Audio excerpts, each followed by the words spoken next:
Someone has hurt you, and you can't let it go. They were wrong. You were right. Anyone would be angry in your situation. The anger feels justified, even protective, like it's keeping you from being hurt again. But here's what's actually happening. This fire you're carrying is burning only you. It steals your sleep, poisons your peace, makes you tense at the mention of their name. The anger you thought was protecting you has become the cage. Tonight, you discover the key. 2,600 years ago, a teacher named Shariputra, the wisest disciple after the Buddha himself, stood before people carrying your exact burden. That day, he revealed 5 ways to transform anger immediately, not by forgiving them or pretending nothing happened, but by shifting where you place your attention right now. Each way uses one unforgettable image: finding clean cloth in a pile of garbage, clearing algae to reach pure water beneath, kneeling to drink from water pooled in an animal's footprint, a dying traveler saved by a stranger's compassion, jumping into a crystal-clear lake. 5 ancient ways, each perfect for a different kind of hurt, all leading to the same freedom. You have more tools than you realized. If it feels right, share where you're listening from tonight. Settle somewhere comfortable and let your breath slow. The first story begins now.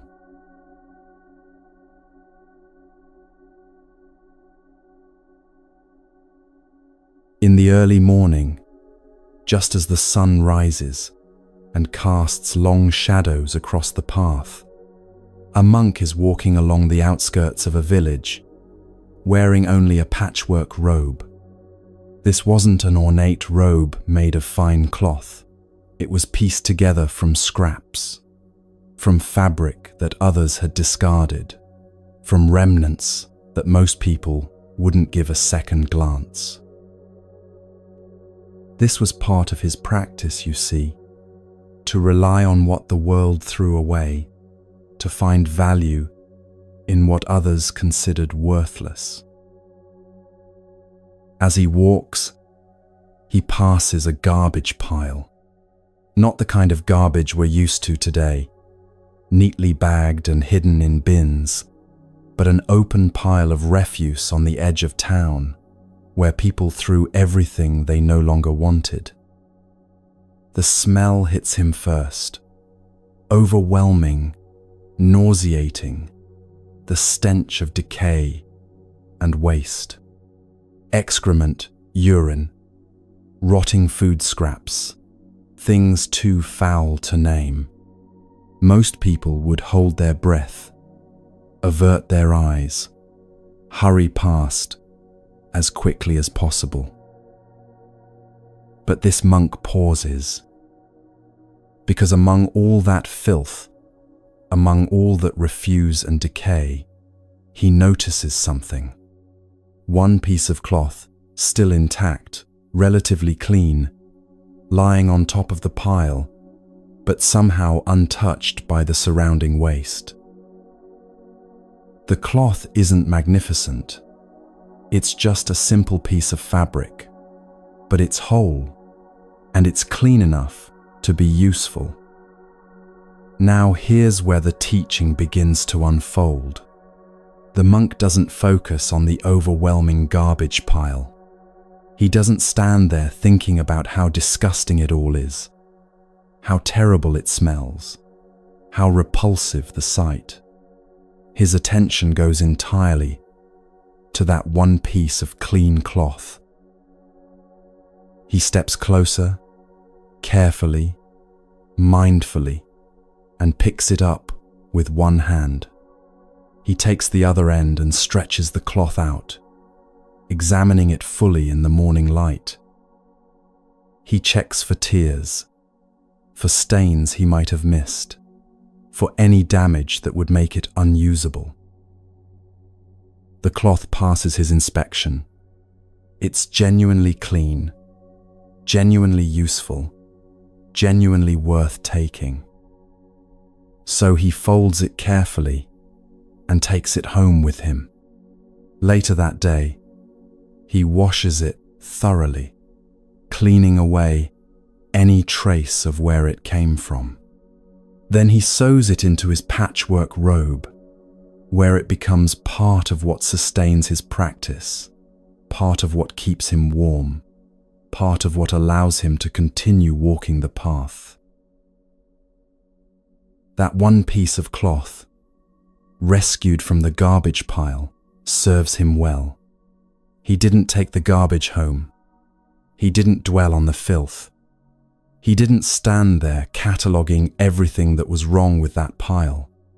He simply took what was useful and left the rest exactly where it was, in the garbage, not in his life, not in his robe, not carried home to contaminate what was clean. This is the teaching Shariputra gave for the first kind of person who hurts you.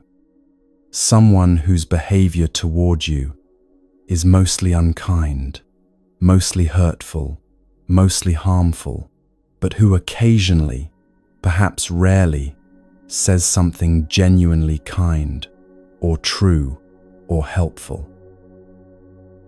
Their actions create pain for you. They're unreliable, dismissive, neglectful, or actively cruel in what they do. But every once in a while, they speak a kind word. They offer genuine encouragement. They give feedback that's actually helpful. They say something true that you needed to hear. The natural human response is to reject it all. Too little, too late, we say. One kind word doesn't make up for everything else. They don't really mean it.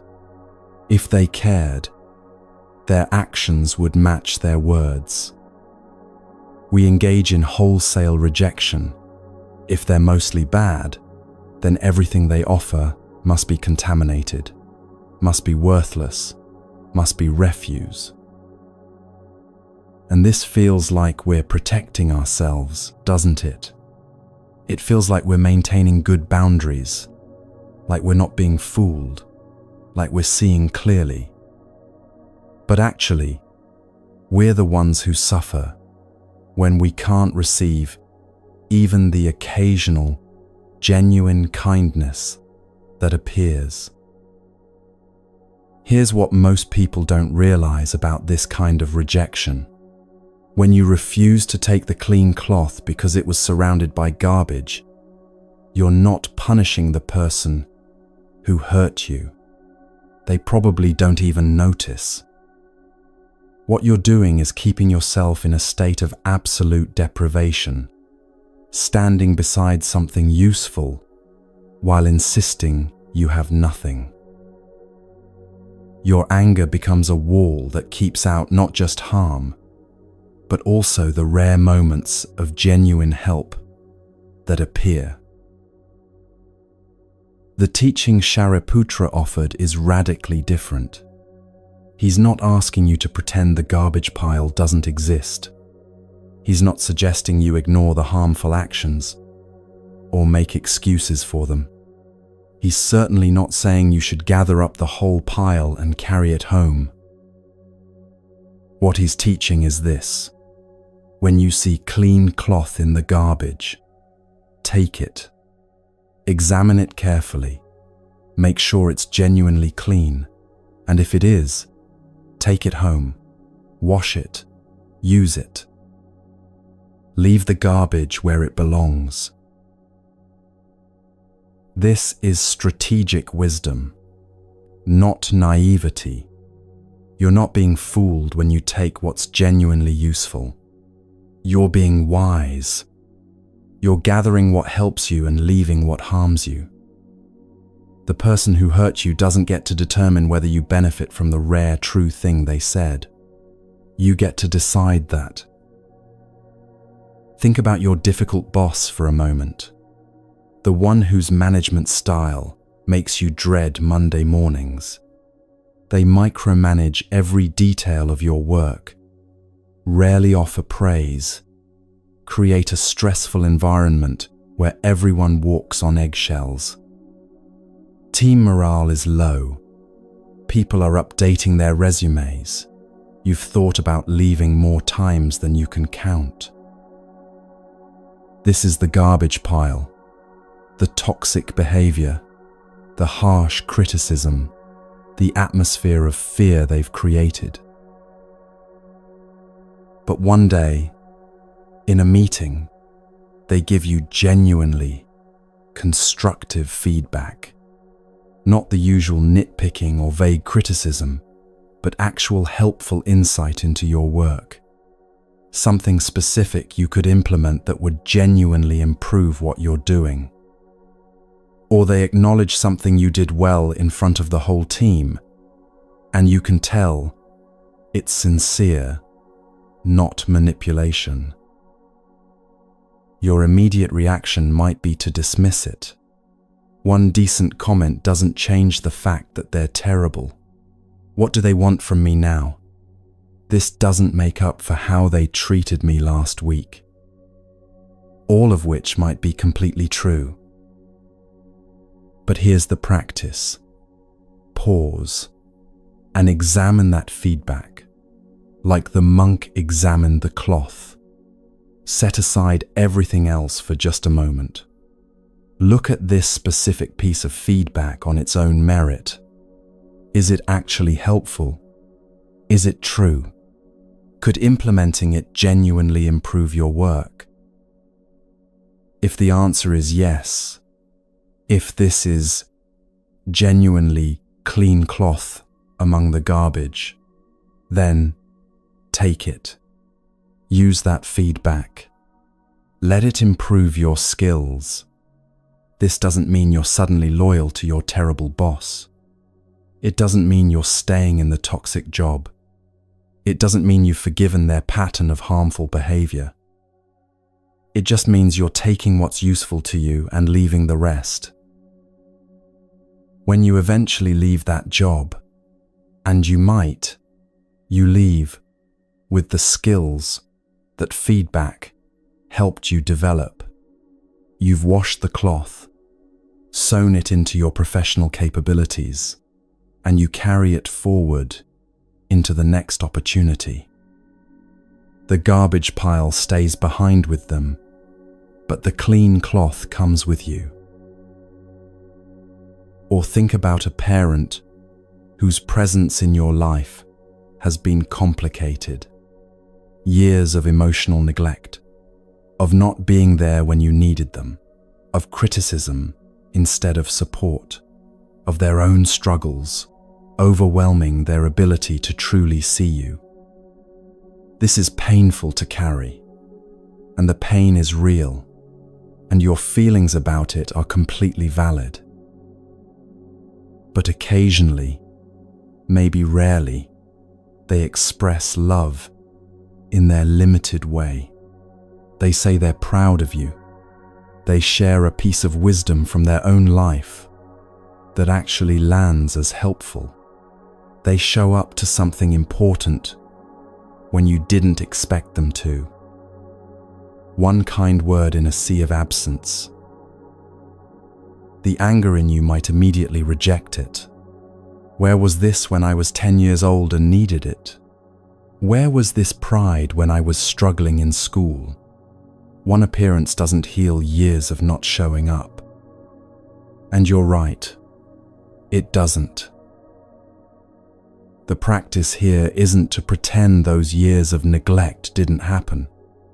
It's not to suddenly trust them or to believe they've fundamentally changed. It's not to give them credit they haven't earned. The practice is simply this: that moment of expressed love, that one kind word, that piece of wisdom they shared. Was it real? If it was genuinely real, even if it was just one piece of clean cloth in years of garbage, you can take it.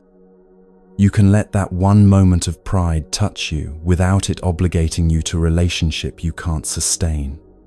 You can use that piece of wisdom without pretending the wisdom was always available. Taking the clean cloth doesn't erase the garbage pile or excuse its existence. It simply means you're not leaving yourself completely empty-handed when something real appears.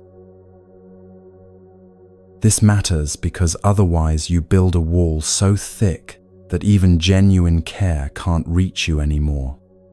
You become so defended against their inconsistency that you can't recognize the rare consistency when it shows up. And that's not freedom. That's a different kind of prison. Or consider a friendship that's been draining you. They're unreliable. They've betrayed your confidence more than once. They take far more than they give, and the relationship feels unbalanced and exhausting. You might already be in the process of pulling back, of setting firmer boundaries, maybe even of ending the friendship entirely. But then they do something genuinely thoughtful. They remember a detail from months ago that mattered to you. They offer encouragement at exactly the right moment. They show up to help you with something when you didn't expect it. One piece of clean cloth in 3 years of garbage. You can acknowledge that moment without it changing your decision about the friendship. Thank you for remembering that was important to me. You can say that sincerely while still recognizing this friendship isn't sustainable. Tomorrow you might still need to end it, to protect your own well-being, to stop the pattern of disappointment. But today you received what was genuinely offered, what was actually real. This prevents you from becoming so hardened that you can't recognize authentic care anywhere. It keeps your discernment sharp. You're not rejecting everything. You're carefully examining what's offered and taking only what's truly clean. Now let's talk about what actually happens in your body when you practice this versus when you don't. When someone who usually hurts you says something kind and you automatically reject it, notice what happens physically. Your chest tightens. Your jaw clenches. Your shoulders rise up toward your ears. Your breathing becomes shallow. This is your body in defensive mode, armored against potential harm, unable to distinguish between actual garbage and clean cloth. But when you pause, examine, and consciously take what's genuinely useful, something different happens. There's a moment of softening. Your breath deepens slightly. The tightness in your chest eases just a fraction. This isn't because the person suddenly became trustworthy, or because the relationship magically healed. It's because you've exercised agency. You chose what to take and what to leave, rather than being controlled by blanket rejection or desperate acceptance. This practice is also nothing like toxic positivity or spiritual bypassing, and it's important to understand the difference. Toxic positivity would say, just focus on the positive. They said something nice, so forget about the bad stuff. That's denial. That's pretending the garbage pile doesn't exist or doesn't matter. The monk in our story never pretended the garbage pile wasn't disgusting. He saw it clearly, acknowledged its existence, and simply chose not to carry it home. Spiritual bypassing would say, everything happens for a reason. This person's cruelty is teaching you something. Be grateful for the lesson. That's making excuses for harm. The teaching here makes no such claim. The garbage is still garbage. The harmful behavior is still harmful. You're not grateful for it. You're not learning to accept it. You're simply learning to identify and take the rare, useful thing while leaving the harm untouched. Here's another thing that happens over time with this practice. It changes how you see people in general. Not just the person who hurt you, but everyone. You start noticing that very few people are entirely garbage or entirely treasure.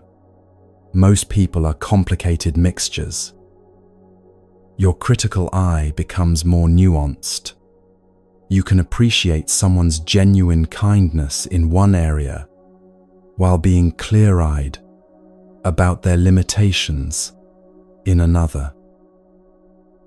This sophistication of vision is liberating because you're no longer trapped in the exhausting work of categorizing everyone as all good or all bad. So how do you actually live this practice? How do you become the monk with the wisdom to take clean cloth and leave garbage behind? Here's how it works in your daily life. First, you have to recognize the situation when it's happening. Someone whose behavior generally hurts you says something kind, and you notice your immediate defensive reaction. You feel yourself wanting to dismiss it, to reject it, to protect yourself by not letting it in. Just notice this without judgment. Name what's happening internally. They said something kind, and I want to dismiss it because of their usual unkindness. Simply naming this creates a pause, a space between stimulus and response, a moment where you can choose instead of just react. Second, examine what they actually said or offered, like the monk examining the cloth. Take it out of the context of everything else for just this moment. Separate the specific thing they said from the pile of garbage it came from. Ask yourself honestly, is this particular thing helpful, true, or kind? Not, are they generally good to me? Because we already know the answer is probably no. But is this specific piece of feedback useful? Is this particular word of encouragement genuine? Is this bit of wisdom actually true? If it's manipulative, if there are strings attached, if it's backhanded or passive-aggressive, if it's designed to control or confuse you, that's not clean cloth. That's garbage disguised as cloth, and you leave it in the pile. But if it's genuinely helpful, if it's honestly kind, if it's simply true, that's the clean cloth worth taking. Here's where people often get confused. They worry that taking the clean cloth means they're being naive or letting their guard down. But notice what the monk did. He examined the cloth thoroughly before taking it.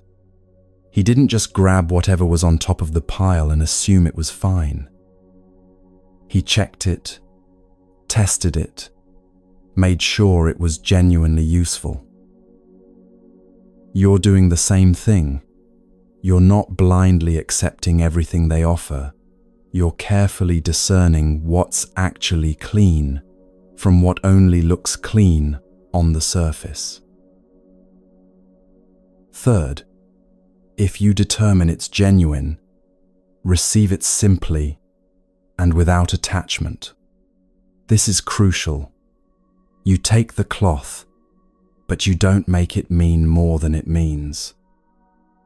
If they gave you one helpful piece of feedback, you say, "Thank you, I'll work on that," and you actually do work on it. But you don't suddenly think, "They've changed," or "Maybe they're not so bad after all." One kind word doesn't erase a pattern of unkindness. One piece of clean cloth doesn't make the garbage pile disappear. You take this moment as exactly what it is. This moment, this one thing, nothing more and nothing less. This is the washing of the cloth. You're cleaning it of expectations, of false hope, of anything that would contaminate it. You're receiving what was genuinely offered without using it to build a fantasy that their whole nature has transformed. Fourth, you actively leave the garbage behind. This is as important as taking the cloth. The unkind actions, the pattern of harm, the overall toxicity, all of that stays with them, not in your heart. You don't pick it up and carry it home just because the cloth was in the pile. This is boundaries without bitterness. I can take your helpful feedback and still maintain firm limits on how you treat me. I can receive this kind word and still protect myself from your harmful behavior. I can acknowledge this genuine moment and still leave this relationship if it's destroying my well-being. The clean cloth doesn't obligate you to relationship with the garbage pile. It doesn't mean you owe them gratitude for their overall pattern. It doesn't mean you stay in harm's way because occasionally something good appears. It simply means you've gathered what helps you and left what harms you exactly where it belongs.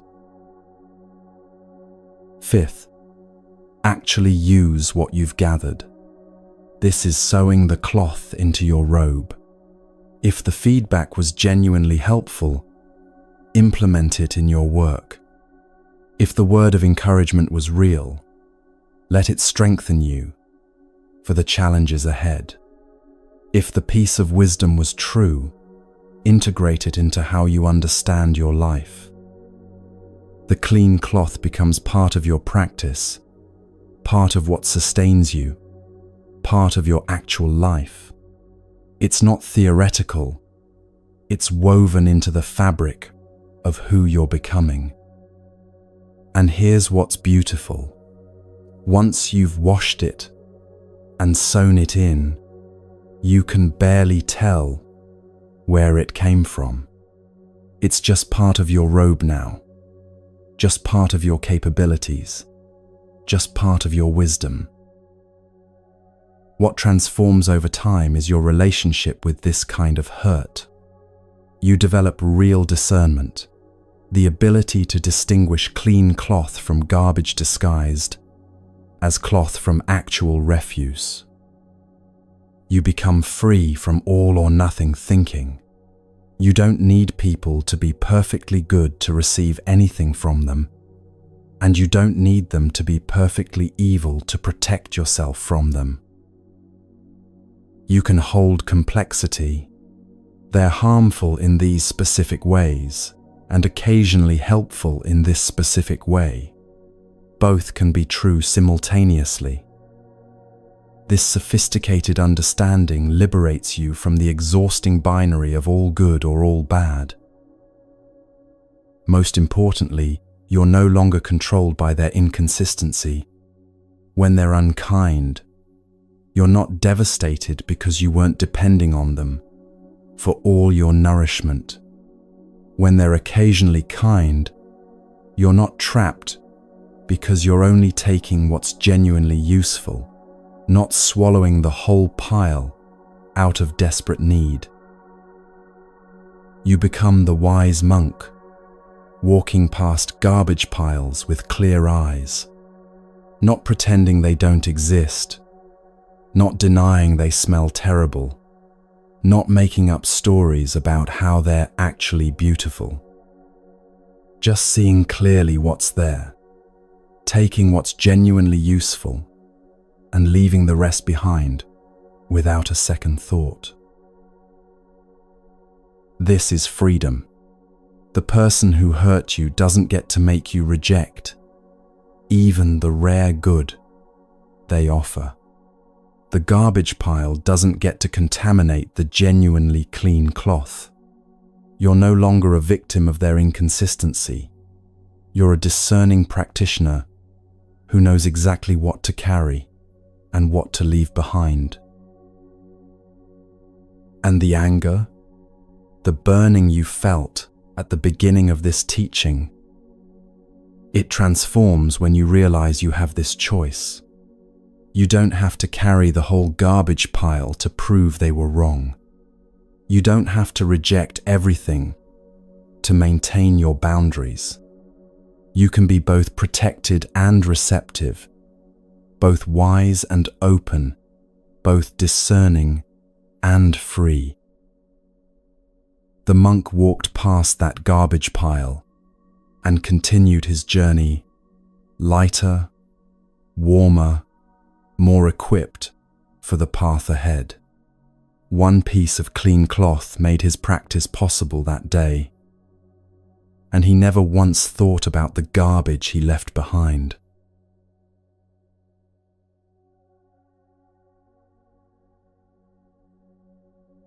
The second way begins on a day when the heat is almost unbearable. Imagine the kind of day where the sun beats down relentlessly, where heat rises from the ground in shimmering waves, where every step feels heavy and your clothes cling to your skin. When a person is walking through this heat, suffering, their body is covered in sweat, their throat is parched, their skin feels sticky and uncomfortable. They're desperate for relief, for something to cool them down, for any escape from this oppressive temperature. Then they see it, not far from the village, a lake. But as they get closer, their heart sinks a little. The surface of the lake is completely covered with thick green algae. Floating grass and weeds create a carpet across the top, making the water look uninviting, even repulsive. Someone else might look at this lake and think, "This water isn't usable," or "I'll keep searching for something better." The surface appearance suggests the whole thing is contaminated, spoiled, not worth the effort. But this person understands something important. They know that surface appearance isn't the whole truth. They've learned that what you see on top doesn't always reflect what lies beneath. So without much hesitation, they make a decision. They jump into the lake. As soon as they hit the water, they use their hands to push aside the algae, to clear away the floating grass and weeds. And underneath, cool, clear, pure water. The surface growth hadn't contaminated what was below at all. It was just sitting on top, a layer that could be moved aside with a little effort. The person drinks deeply from this pure water beneath the algae.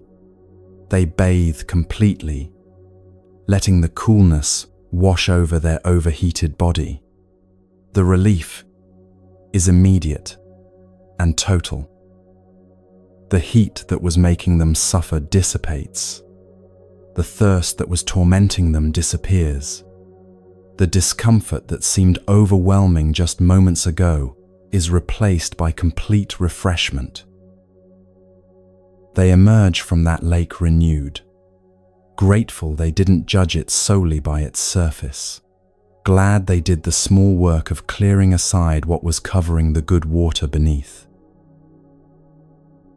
This is the teaching for the second kind of person who causes you pain, someone whose words are rough, critical, harsh, maybe even hurtful, but whose actions consistently demonstrate genuine care. The disconnect can be confusing and painful. What they say stings, cuts, makes you want to pull away. But what they do tells a completely different story. They show up when you need help. They follow through on commitments. Their behavior reveals investment in your well-being, even when their words suggest otherwise. The natural human response to harsh words is to focus entirely on them. When someone speaks to you roughly, criticizes you sharply, or delivers feedback without any cushioning, you feel wounded. The words sting. They replay in your mind. You might lie awake thinking about what they said and how it made you feel. And in that wounded state, it becomes almost impossible to see their caring actions. The algae on the surface is so off-putting that you never discover the pure water beneath. But here's what makes this situation different from the first way we explored. With the garbage pile and the clean cloth, the person's actions were the problem, and their words were occasionally helpful. Here, it's reversed. Their words are the problem, but their actions consistently show care. This pattern often comes from cultural or generational differences in how people express love and concern. Some people grew up in environments where verbal affection was considered weakness, or where directness was valued over gentleness. Others experienced such hardship that they learned to hide vulnerability behind rough exteriors. Still, others simply never developed the skill of articulating care in words, even though they feel it deeply and demonstrate it constantly through what they do. Understanding this context matters because it helps you stop taking their harsh delivery personally. Their inability to speak gently isn't about you or your worthiness of gentle treatment. It's their limitation, their unhealed place, their missing skill. When you understand this, the algae becomes less offensive because you recognize it's just what grows on their particular lake. It's not a judgment on whether you deserve clean water. Shariputra's teaching here is clear. Don't be deceived by the surface. Do the work of pushing aside the harsh words to reach the genuine care beneath. Like jumping into the algae-covered lake, this requires a little effort on your part. You have to be willing to look past immediate surface impressions to see what's actually there. But the refreshment you find, the real care, the consistent support, the demonstrated love, makes that small effort worthwhile. Think about a parent who never learned to say, "I love you," or "I'm proud of you." Instead, when you share your career plans, they say, "Why are you wasting time on that?" When you make a decision they don't understand, they call it stupid. When you express emotion, they tell you you're being too sensitive. These words land like blows. They hurt. They make you feel unseen, uncared for, maybe even unloved. But then look at what they actually do. They show up to every important event in your life, even when it's inconvenient. When you're struggling financially, help appears without you having to ask. They call to check in regularly, even if the conversations are awkward. When you're in crisis, sick, heartbroken, facing real difficulty, they drop everything to be there. They've sacrificed their own comfort for your well-being more times than you can count. The practice here is learning to respond to the action truth rather than the word harshness. When they say, "Why are you doing that job?"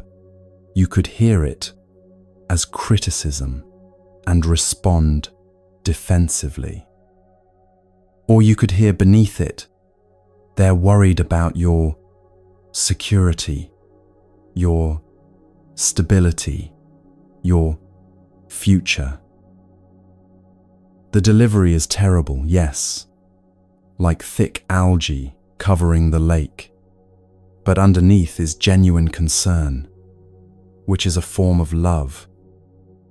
So you might respond, "I know you want me to be secure. Thank you for caring about that." You're replying to what's beneath the harsh words, not to the words themselves. This doesn't mean their harsh words don't hurt. The algae is real. You're not pretending it's not there or that it's pleasant. You feel the sting of criticism, the pain of harsh delivery, but you're choosing not to let that surface layer block you from the care that exists underneath. You're doing the small work of clearing aside the algae to reach the pure water of their demonstrated love. Or consider a mentor or teacher whose feedback feels brutal. They tell you this work is sloppy without any softening preamble. You're not thinking clearly here, stated as blunt fact, not gentle suggestion. You can do better than this. No praise sandwich, no cushioning, just direct assessment. Every session with them leaves you feeling raw, exposed, maybe even inadequate. But look at what they actually do. They invest hours reviewing your work when they could be doing other things. They open doors for you, make introductions, advocate for your advancement to people who matter. When you need guidance, they're consistently available. They give you opportunities that others don't receive. Their actions reveal that they believe in your potential and are invested in your growth, even though their words feel harsh and their delivery lacks warmth. The practice is recognizing that the criticism is harsh because they care about your excellence. If they didn't care, they wouldn't invest the time. If they didn't see your potential, they wouldn't bother with detailed feedback. The bluntness is their communication style, the algae on the lake, not a measure of their actual investment in you. You can take the feedback seriously without taking the tone personally. This work is sloppy, becomes information you use to improve rather than a wound you carry. You've cleared aside the harsh delivery to access the genuine guidance beneath.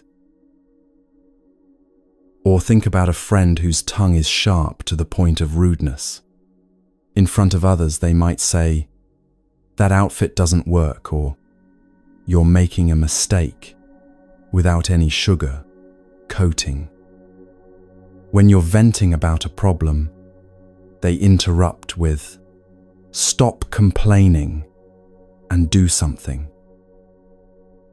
Their words can feel unsupportive, even unkind, especially when delivered publicly or at vulnerable moments. Yet watch what they do. When someone talks badly about you behind your back, this friend defends you fiercely. At 2 a.m, when you call in genuine crisis, they answer and show up. They've proven their loyalty through years of consistent presence. They tell you hard truths that no one else will say, which sometimes is exactly what you need, even if it's uncomfortable to hear. Their actions demonstrate a depth of friendship that their sharp words might make you miss if you're only listening to the surface. The practice is valuing the depth over the surface. Yes, their delivery is rough. The algae is thick on this lake. But the loyalty beneath, the consistency of showing up, the willingness to tell truth instead of comfortable lies, this is the pure water you'd miss if you only judged by how things sounded. You might even say to them directly, "I know you care," even when your words are rough, which acknowledges both the algae and the water beneath, and sometimes helps them learn to express care more gently over time. Now let's talk about how you actually live this practice in your daily life. How do you become the person who jumps into algae-covered lakes because you understand what lies beneath? First, when harsh words land, let yourself feel the sting. Don't suppress it or pretend it doesn't hurt. The algae is unpleasant. Acknowledge that reality. Name what's happening. Their words are rough, or that delivery was harsh, or what they said stung. This naming is important because it keeps you honest about the surface reality while preparing you to look beneath it. You're not pretending the algae is beautiful or pleasant. You're seeing it clearly for what it is, and then choosing to look deeper. Here's what happens in your body when you do this naming. The hurt doesn't disappear, but something shifts. Instead of spiraling into, "They don't care about me," or "I must not matter to them," you simply register, "Those words were delivered harshly." This keeps the hurt from expanding into a story about your worth or their feelings for you. The algae stays algae, unpleasant surface growth, instead of becoming evidence of contaminated water all the way through. Second, deliberately shift your attention from what they said to what they actually do. This is the movement from surface to depth, from algae to water. Ask yourself, if I were deaf and could only observe their actions toward me, what would I know about how they feel? When your parent criticizes your choices, but drives 3 hours to help you move into a new apartment, the action speaks care. When your mentor's feedback stings, but they spend their Saturday reviewing your work, the action speaks investment. When your friend's words are blunt, but they show up in crisis without being asked, the action speaks loyalty. Often what you discover is that their actions have been speaking care all along, but the harsh words were so loud you couldn't hear what the actions were saying. This is why the shift of attention matters. You're choosing to listen to the full message instead of only the uncomfortable part. This practice also reveals something profound about how we measure care in relationships. Many of us have been taught that words are the primary currency of affection. If someone can't say, "I love you," we question whether they feel it. But some of the deepest care in human life is expressed entirely through presence and action.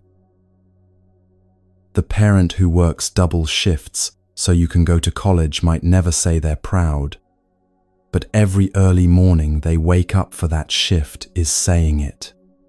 The mentor who tears apart your work is saying, "You matter enough for me to invest in making you excellent." The friend with the sharp tongue is saying, "I care enough to give you truth, even when it's uncomfortable." Third, practice translating the harsh words into their underlying meaning. This is the actual work of clearing aside the algae. When they say, "This is sloppy work," hear beneath it, "I know you're capable of better, and I care about your development." When they say, "That's a stupid decision," hear, "I'm afraid you'll get hurt, and I don't know how to express that fear gently." When they say, "You're too sensitive," hear, "I don't know how to handle emotions well, and your expression of feeling makes me uncomfortable." This translation isn't making excuses for them or pretending their harsh delivery is okay. The algae is still algae, and rough words still sting. But you're choosing to focus on what they're actually trying to communicate beneath their poor verbal skills. You're pushing aside the surface layer to reach what matters: the care, the concern, the investment that their actions consistently demonstrate. Fourth, respond to the depth rather than the surface. This is where the practice becomes visible in your actual interactions. When they ask harshly, "Why are you wasting time on that?" instead of defending yourself against the criticism, you might say, "I know you worry about my stability. I appreciate that you care." You're acknowledging the concern beneath the harsh question rather than arguing with the words on the surface. This response often surprises them because you're hearing what they haven't learned to say directly. Sometimes, not always, but sometimes, this depth response gradually teaches them better communication. When you respond to their underlying care, instead of their harsh delivery, they may slowly learn to express that care more directly. But even if their words never soften, you're benefiting because you're receiving the actual care that's available rather than being blocked by poor delivery. Watch how relationships transform when you consistently respond to depth instead of surface. That critical parent might still use the same rough words, but the sting lessens because you know what they really mean. Your conversations become less defensive because you're not arguing with their delivery. You're connecting with their actual message. The relationship becomes less exhausting because you're not constantly wounded by how they talk when you can see clearly how they care. Fifth, you can set boundaries on the words while still receiving the actions. This is sophisticated practice. You're not choosing between accepting everything or rejecting everything. You can say, "I hear that you care about me, and I also need you to speak to me more gently." Both things can be true, and both can be honored. You're essentially saying, "I'm grateful for the pure water beneath the algae, and I'm also asking if we can work on clearing some of this algae together." Sometimes they can meet you there, learning gradually to match their words to their actions. Sometimes they can't or won't, and you have to keep doing the work of clearing algae yourself if you want to access the care beneath. Either way, you've been honest about both the surface problem and the depth reality. What's important to understand is that this practice doesn't make you a doormat for verbal abuse. There's a difference between harsh delivery that comes from poor communication skills and deliberate cruelty designed to harm. The person whose words are rough, but whose actions consistently show care, is like the algae-covered lake, unpleasant surface, pure water beneath. But someone whose harsh words are meant to control, manipulate, or wound you, and whose actions don't demonstrate genuine care, that's different entirely. That's not algae on pure water. That's contamination all the way through. The practice is learning to tell the difference. Here's how you tell the difference. Look at the pattern of their actions over time, not just isolated moments. Do they consistently show up for you? Do they follow through on what matters? Do their behaviors demonstrate investment, even when their words are harsh? If yes, that's algae on pure water, worth the work of clearing aside. But if their actions are as harmful as their words, if they're unreliable and unkind in both word and deed, then you're looking at a different situation that requires different wisdom. Pay attention also to whether the harsh words escalate or remain consistent. Algae on a lake doesn't grow thicker each time you visit. It's just there, a surface, reality you learn to work with. But verbal abuse typically escalates over time, becoming more cutting, more personal, more designed to wound. That escalation is a sign you're dealing with something other than poor communication skills. The transformation that happens when you practice this way is profound. You become less wounded by delivery when you can see caring actions clearly. Harsh words still register. You're not numb to them, but they don't devastate you because you're reading the full message, not just the unpleasant wrapper it comes in. You develop a skill that serves you in every relationship, the ability to read beneath surface communication to what's actually being expressed through behavior. This makes you wiser in general because you're not fooled by smooth words that aren't backed by action, and you're not missing genuine care that's clumsily expressed. You become someone who can discern depth from surface across all areas of life. Most importantly, you're not deprived of care just because it's delivered roughly. Some people who love you most deeply will never learn to say it in ways that feel warm and gentle. Their care will always come with algae on top. That's their limitation, their struggle with verbal expression. But if you can't push aside that algae, you'll go through life thinking they don't care when actually they've been showing you care constantly through their actions. You'll die of thirst standing next to a lake full of pure water, simply because the surface didn't look inviting. This practice liberates you from that particular suffering. You learn to jump into algae-covered lakes with confidence because you know what lies beneath. You learn to hear, "Why are you doing that?"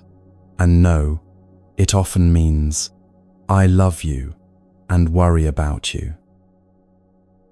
You learn to receive, "This work is sloppy," as, "I believe in your potential to do better."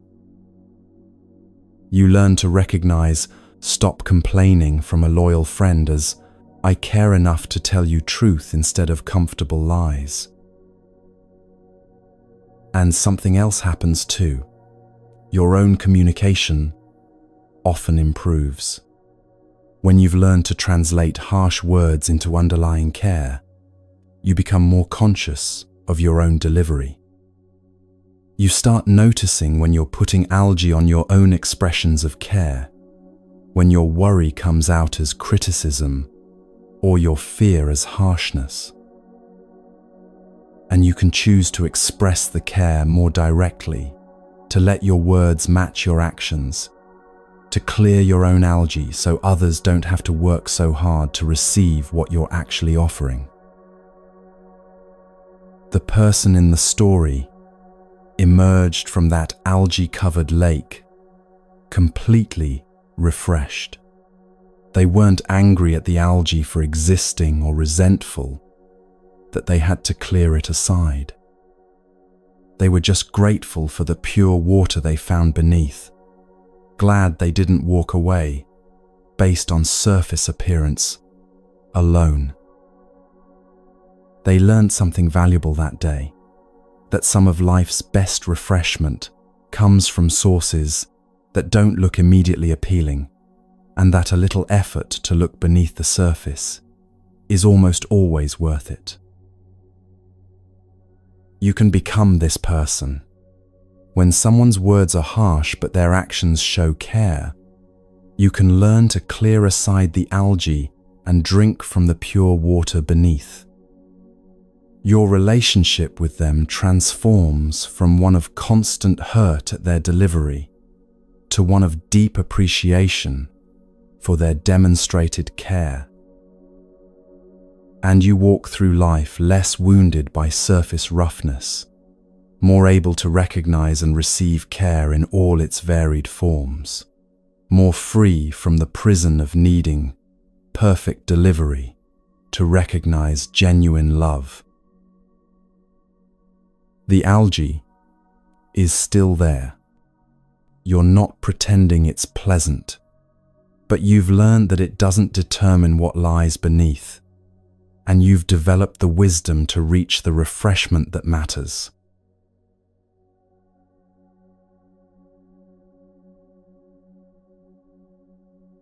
The fourth way begins in a place far from any help. Picture a vast wilderness, empty land stretching in every direction, no villages visible on the horizon, no paths leading to safety.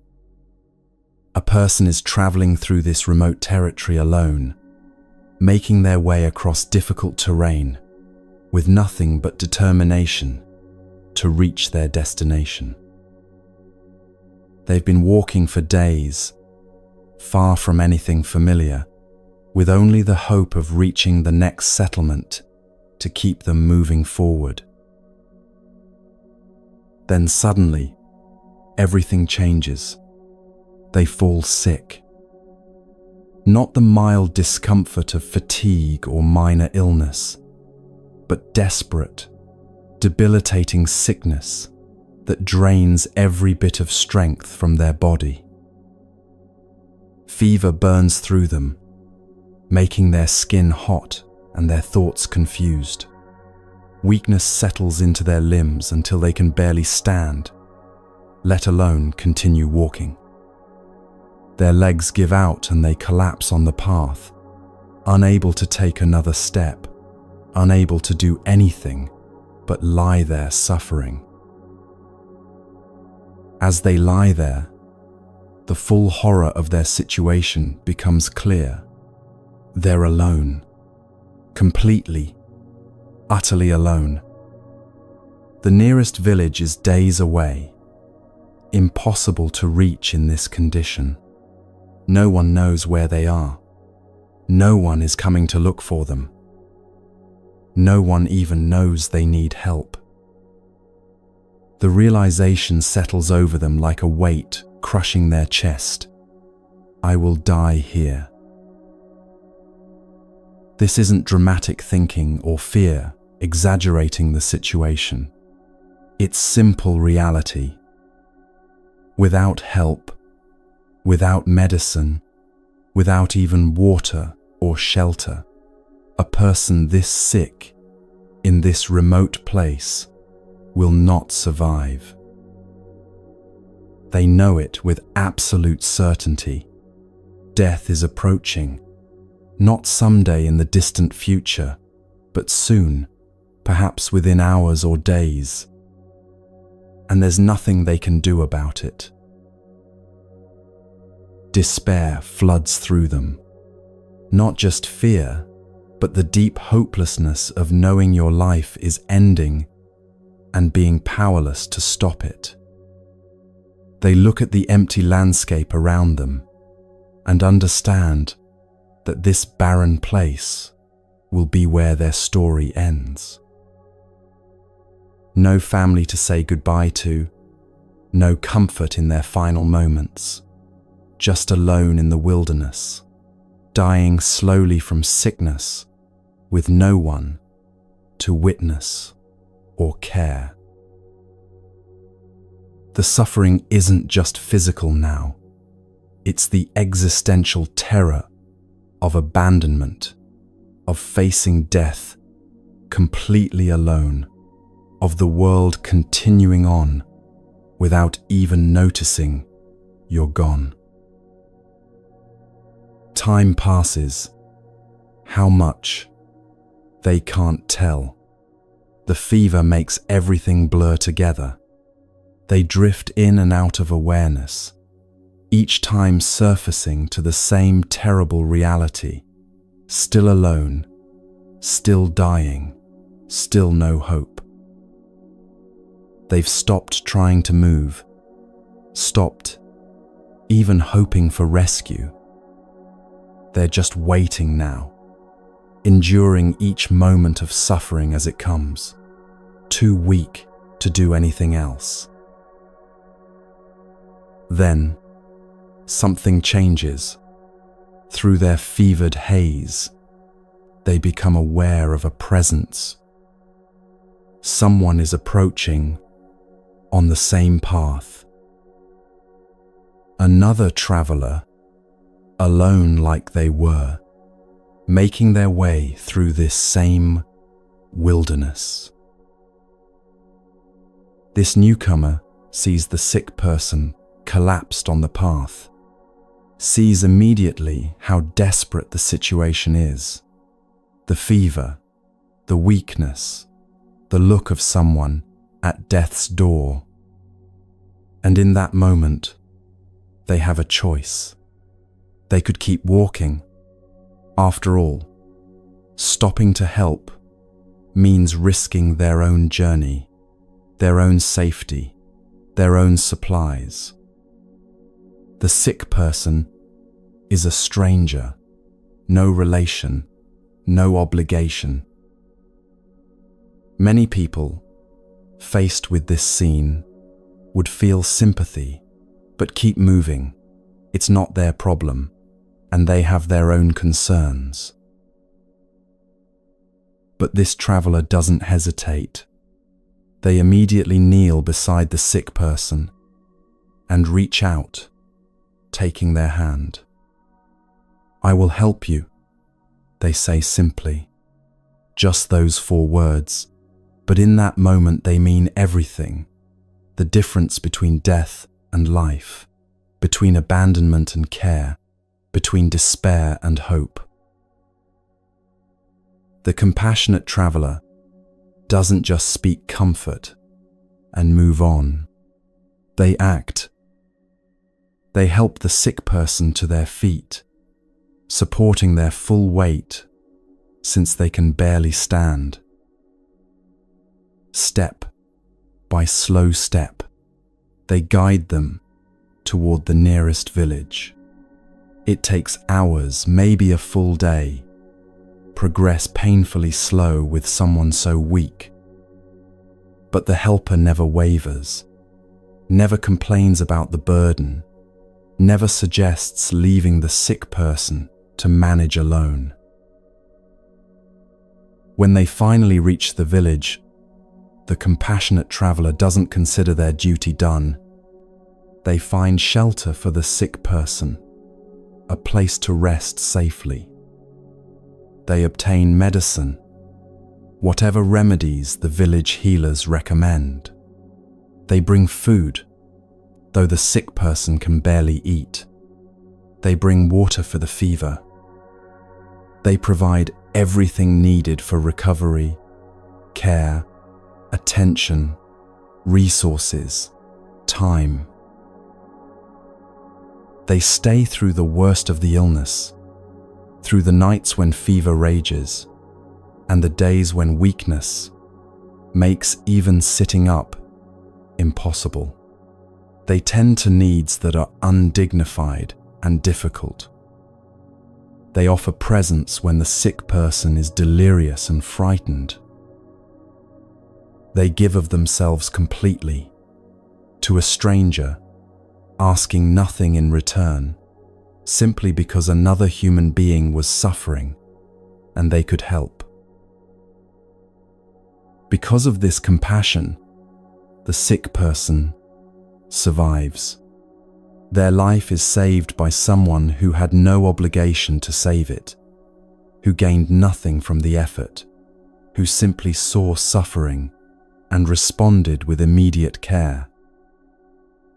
Days or weeks later, when the sick person has recovered enough to continue their journey, they understand with perfect clarity, without this compassionate stranger, they would have died alone in that wilderness. Every breath they take from that moment forward exists because someone chose compassion over convenience.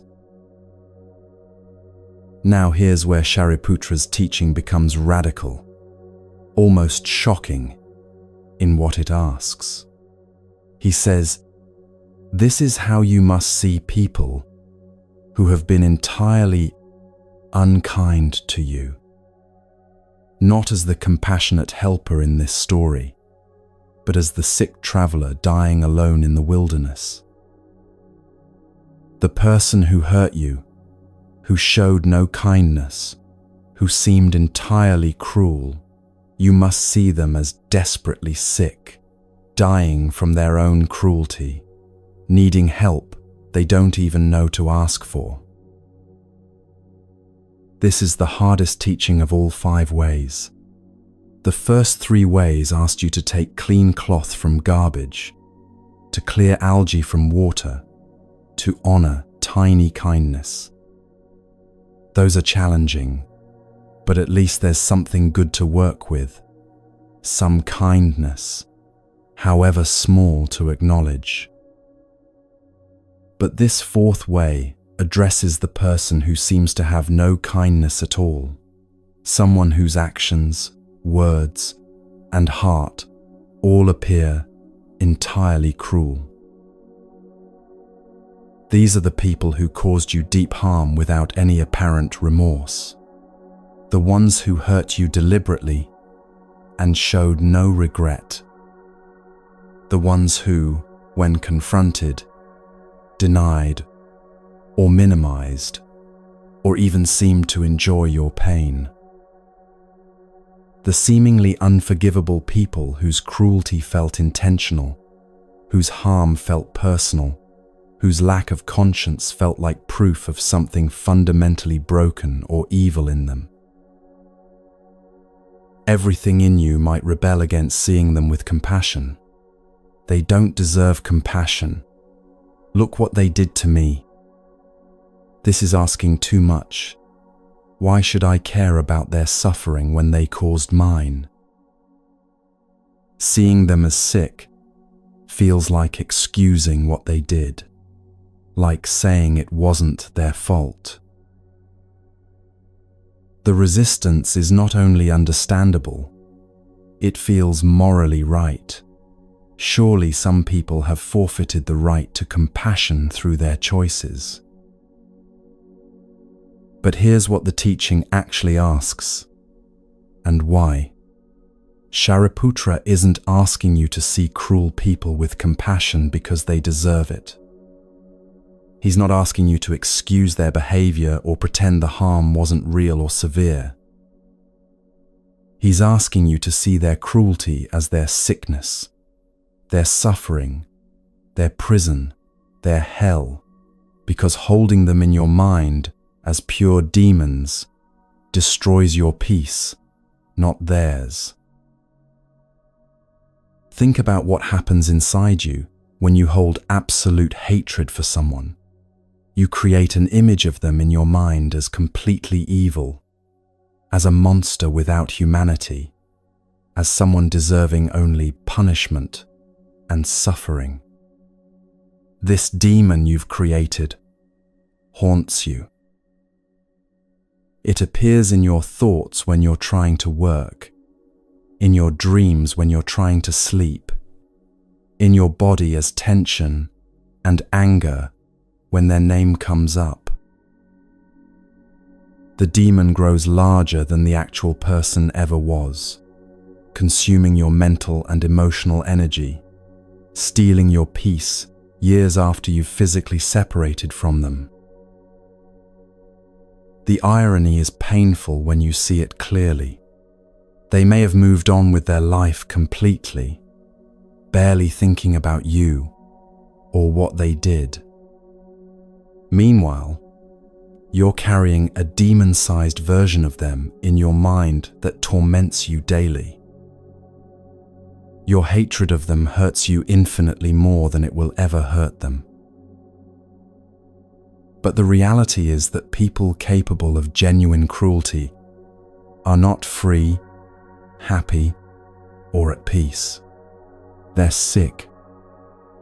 Their sickness manifests as the inability to feel appropriate remorse, the compulsion to harm others, the destruction of their own capacity for genuine connection.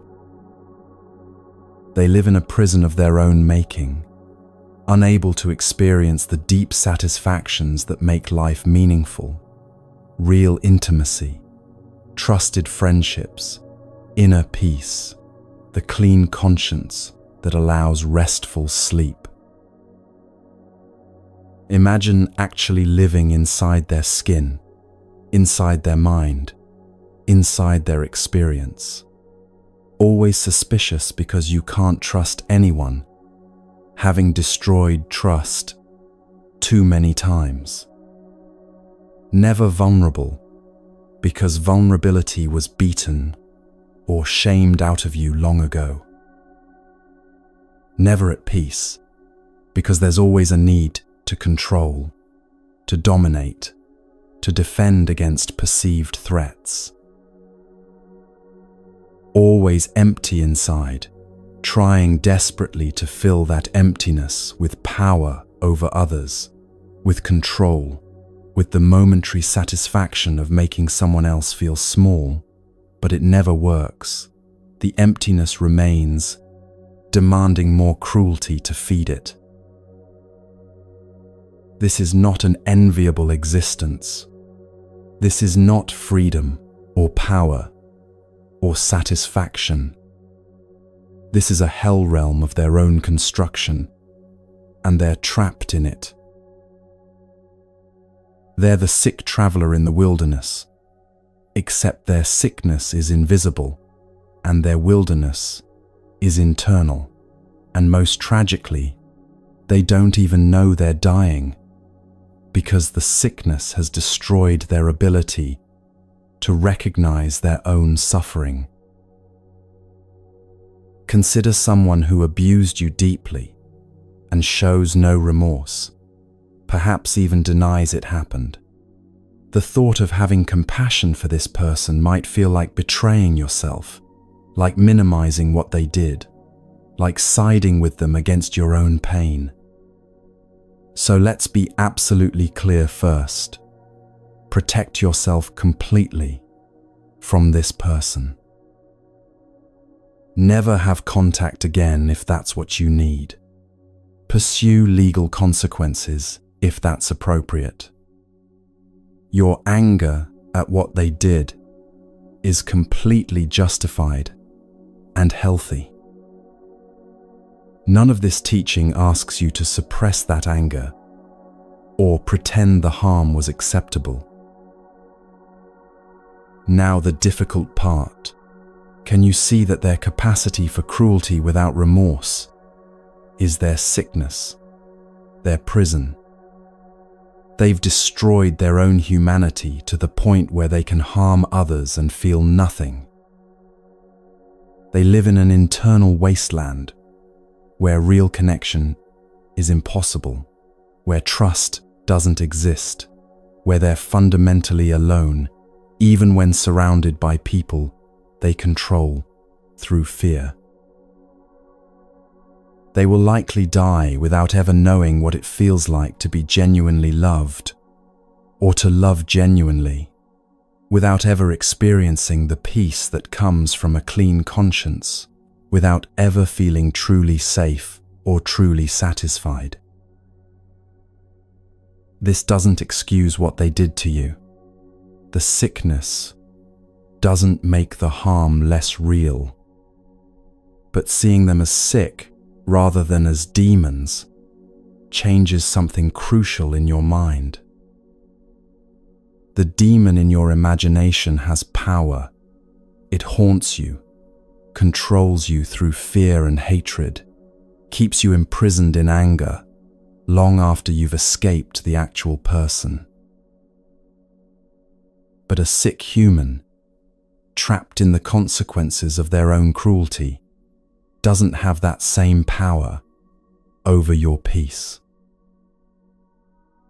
Or think about a friend who betrayed your trust fundamentally, shared your secrets maliciously, lied to your face repeatedly, perhaps even worked to undermine your relationships or reputation.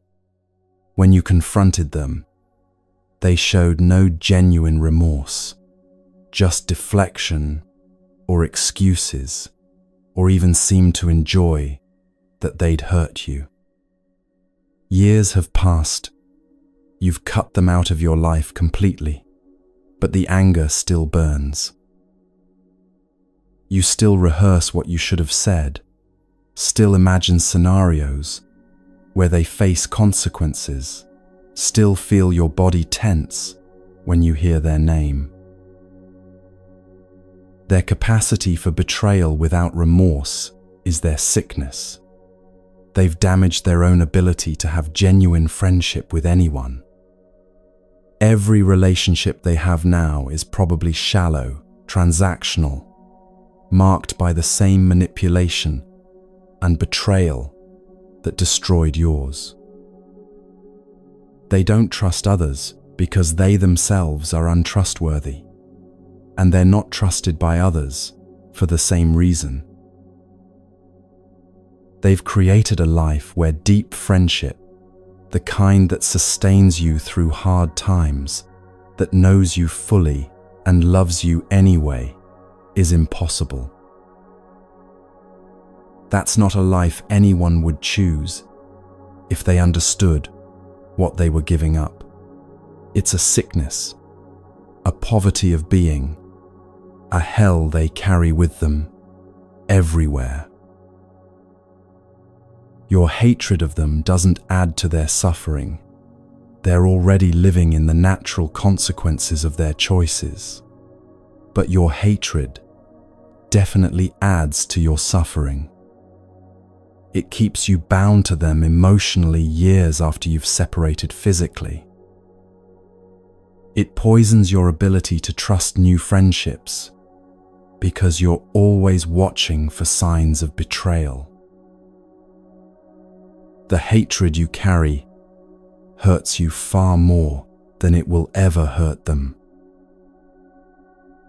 Or consider an authority figure, boss, teacher, coach, who was systematically cruel and seemed to enjoy wielding power over those beneath them.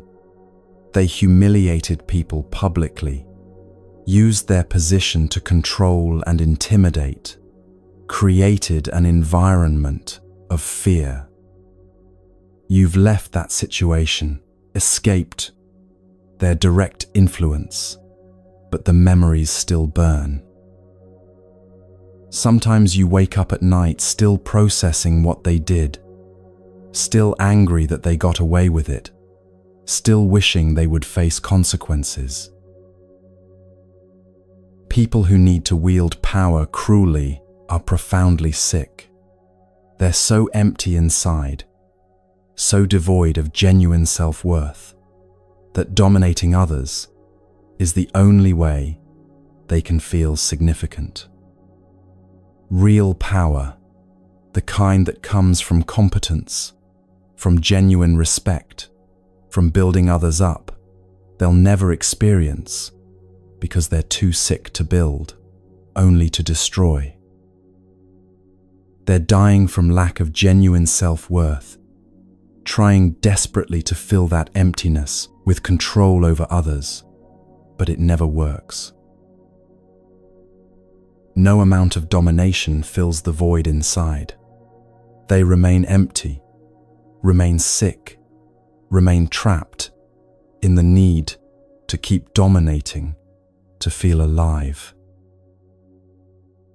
The tragedy is that their sickness perpetuates itself.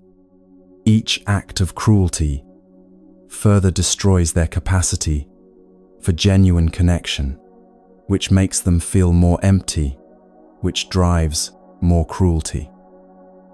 They're caught in a downward spiral, and most will never escape it because the sickness itself prevents them from recognizing they need help. Like the sick traveler in the wilderness, they're dying, but unlike that traveler, they can't even cry out for help because the illness has convinced them they're fine. So how do you actually practice this? The hardest of the 5 ways. First, don't skip past feeling the full weight of the harm they caused. This is crucial. They hurt you deeply, and that pain is real and valid and deserves to be felt fully. Let yourself be angry. Let yourself feel betrayed. Let yourself grieve what their cruelty cost you. The time, the trust, the innocence, the peace you had before they harmed you. Some days you'll need to be in that anger completely, and that's okay. Healing isn't linear. There's no timeline for when you should be over it. This teaching isn't asking you to bypass your pain or to rush to compassion before you've honored your own suffering. Take all the time you need here. The sick traveler teaching will still be available when you're ready for it. And you might never be ready for it with this particular person, and that's also okay. This teaching is an option, not an obligation.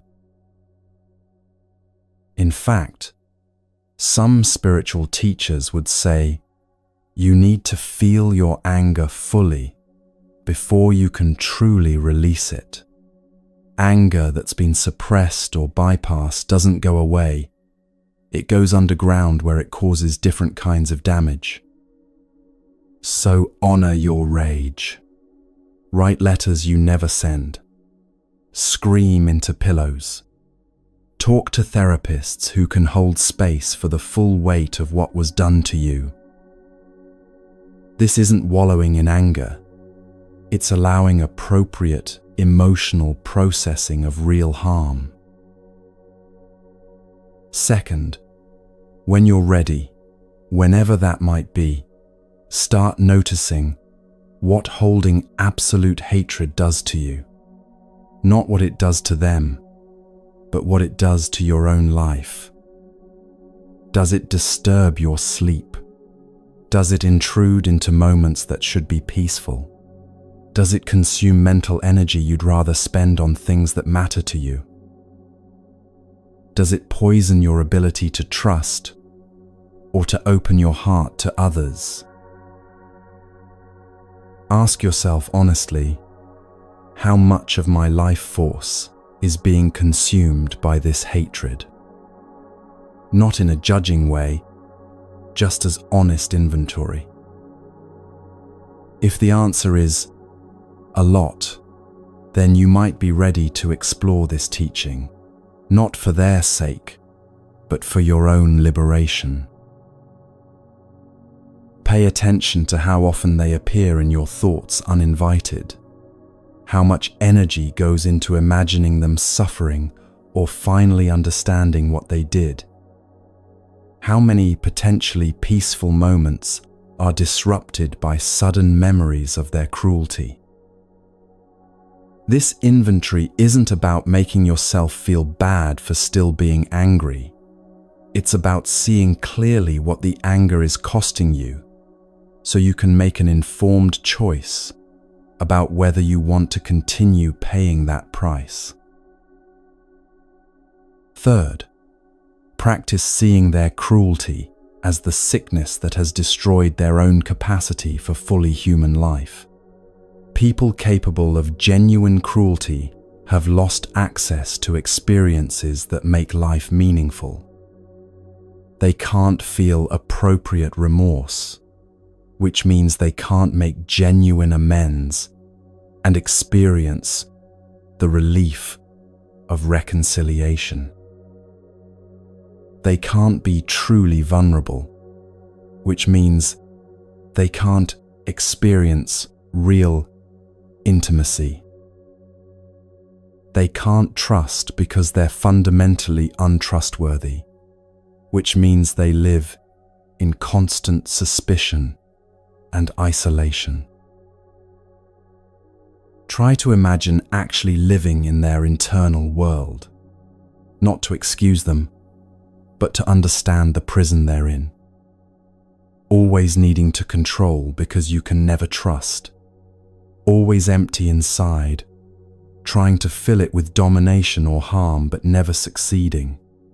Never at peace, never truly satisfied, never experiencing the deep contentment that comes from living with integrity. This is their hell, and unlike you, they can't escape it by physical separation because they carry it inside themselves everywhere they go. Fourth, practice shifting how you hold them in your mind, from demon to sick human. The demon in your imagination is all-powerful, ever-present, capable of haunting you indefinitely. The sick human is pitiable, limited, already suffering the natural consequences of their choices. This shift, doesn't require you to feel warm compassion toward them. It doesn't require you to wish them well or to hope for their healing. It's simply recognizing reality. They're sick humans, trapped in prisons of their own making, not all-powerful demons, with ongoing control over your peace. When they appear in your thoughts now, instead of spiraling into rage or fear, you can think, they're sick, I'm free, and move on. Fifth, choose your level of compassion on a spectrum, knowing that any point on that spectrum is better than absolute hatred.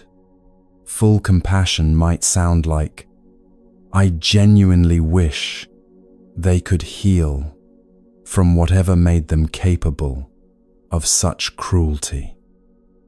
Minimal compassion might sound like, I see they're sick and I'm glad I'm away from them. Neutral might sound like, they're sick people living sick lives. That's their burden, not mine anymore. All of these are better than absolute hatred, which sounds like, they're pure evil, deserve only suffering, and I'll carry rage toward them forever. That last one chains you to them indefinitely. Even the most minimal compassion, just seeing their sickness without wishing them well, begins to free you. What transforms over time is this: hatred loosens its grip on your heart, not because you've forced it to, but because you've seen clearly that carrying demons in your mind creates ongoing suffering while seeing sick humans allows release.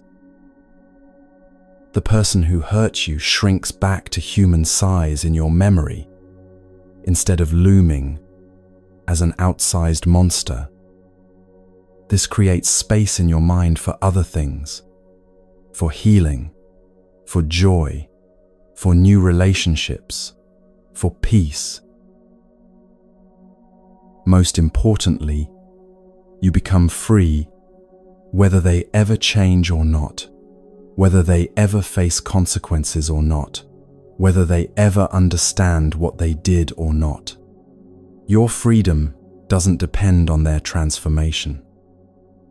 It depends only on your willingness to stop carrying them as demons in your heart, and to see them instead as sick travelers dying in the wilderness of their own cruelty. They're in their own prison already. You don't have to join them there.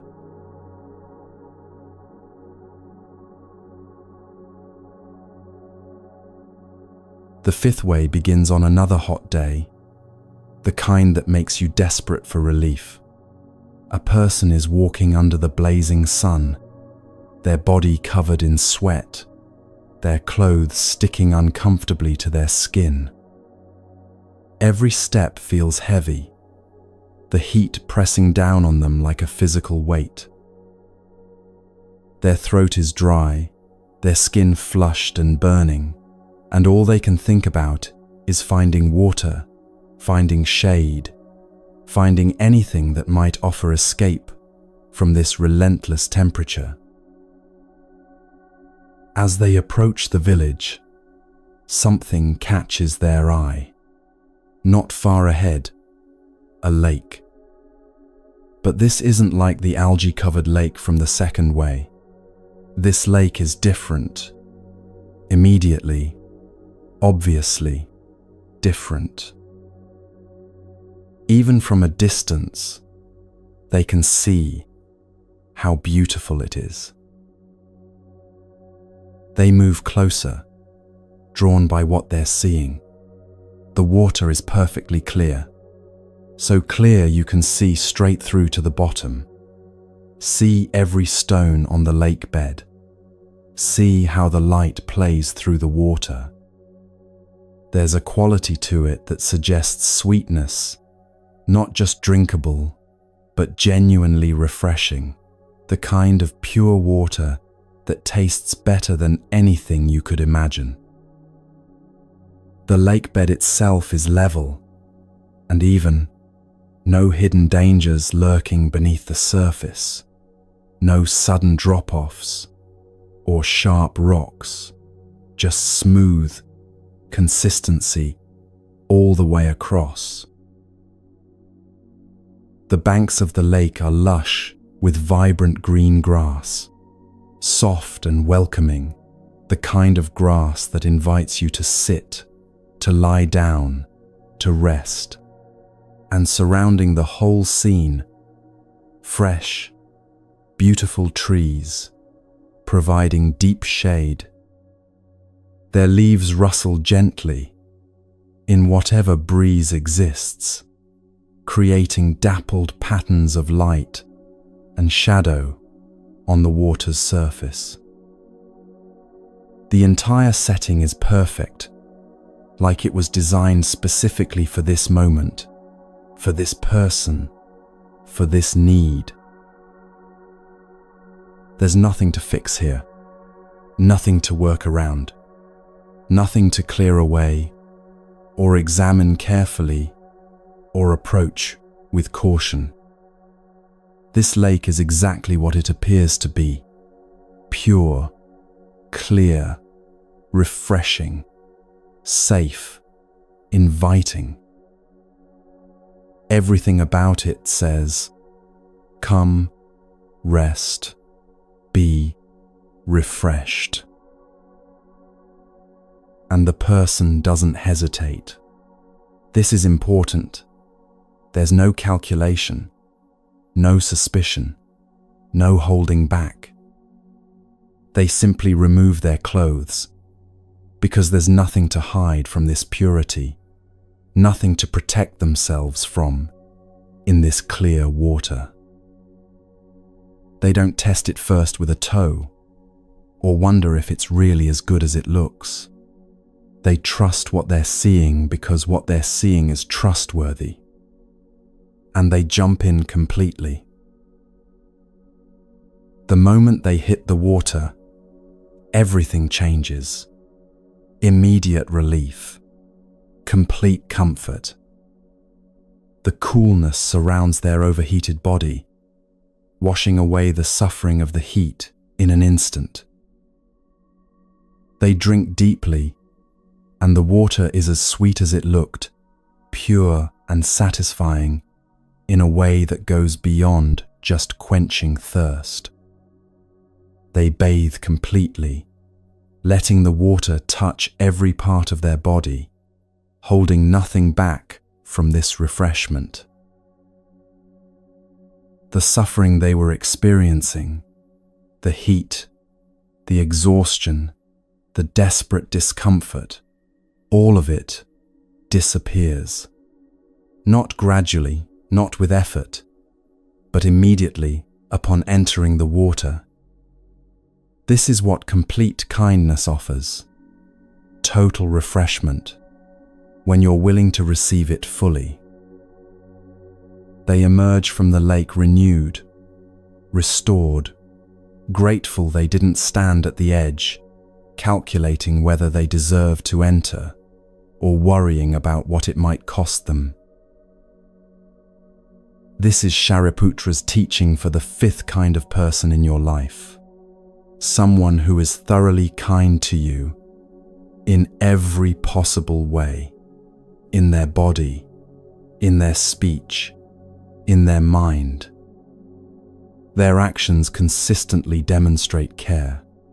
Their words build you up, encourage you, speak truth with gentleness. And their heart toward you is genuinely pure, wanting your well-being with no hidden agenda, no strings attached, no ulterior motives. This is the beautiful clear lake, kindness that's obvious, consistent, trustworthy, and completely available to you. You might think, well, Of course, I'd receive that kind of kindness.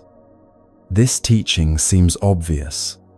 Who wouldn't jump into a clear, beautiful lake? But the Buddha warns through Shariputra, even here, standing beside perfect refreshment, we find ways to create suffering for ourselves. Even when someone is entirely kind to us, we create barriers that keep us from fully receiving what they're offering. This is perhaps the most surprising teaching of the 5 ways. We expect to struggle with people who hurt us, but we don't expect to struggle with people who love us well. Yet this struggle is real and common and costs us dearly in missed connection, refused support, and rejected love. Watch how this happens in your own life. Someone is consistently good to you. They show up, they care, they're reliable and kind in every way you can measure. The lake is right there, clear and inviting. But instead of jumping in, you find reasons to stand at the edge. Unworthiness whispers, I don't deserve this kind of love. They're too good for me. If they really knew me, all my flaws and failures, they wouldn't be so kind. You're standing at a beautiful lake thinking you're too dirty to enter the pure water, when actually the water is there specifically to refresh you as you are. Suspicion creeps in. What do they want from me? No one is this kind without an agenda. They must want something eventually. This is too good to be true. You're looking at clear water and imagining hidden dangers that don't exist, searching for algae that isn't there, convinced that purity, this obvious, must be hiding something sinister beneath. Comparison wounds you. They're so much better than me. Their kindness highlights my inadequacy. I can never be as good, as generous, as emotionally healthy as they are. You're standing beside a lake that would refresh you completely, but instead of entering, you're measuring the distance between the clear water and your dusty self, and feeling bad about the contrast. Jealousy poisons the gift. Why are they so happy all the time? It's not fair that they have their life together when I'm still struggling. I resent that they seem so at peace. The lake is beautiful, and you're angry at it for being beautiful instead of grateful that it's available to you. Fear of debt holds you back. If I accept this kindness, I'll owe them something I can't repay. I'll be forever indebted. I can't match their generosity, so I shouldn't accept it. You're refusing refreshment because you're calculating costs that don't exist, keeping score in a game they're not playing. Fear of loss paralyzes you. If I fully receive this and they leave, I'll be devastated.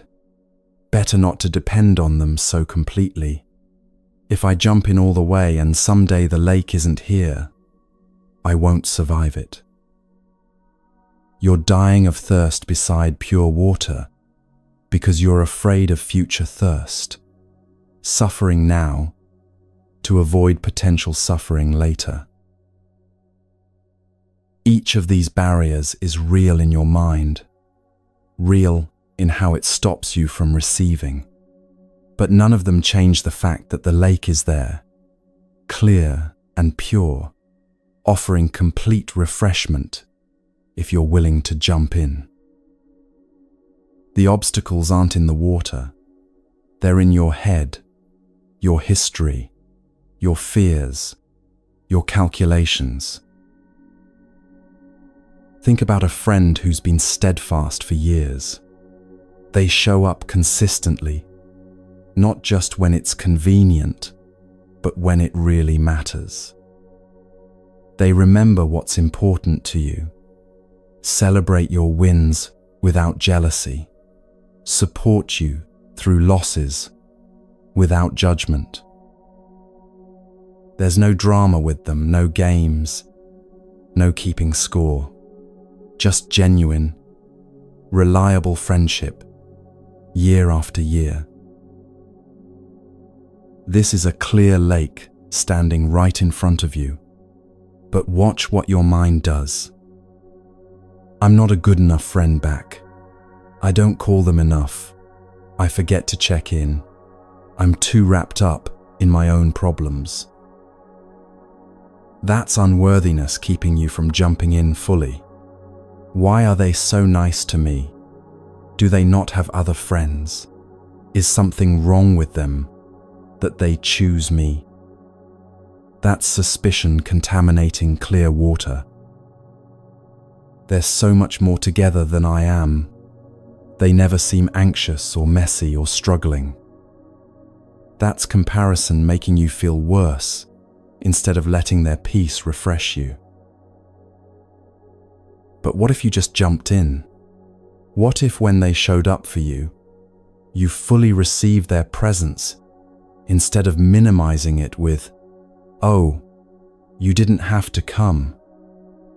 What if when they celebrated your achievement, you let it touch you instead of deflecting with, "It's not that big a deal"?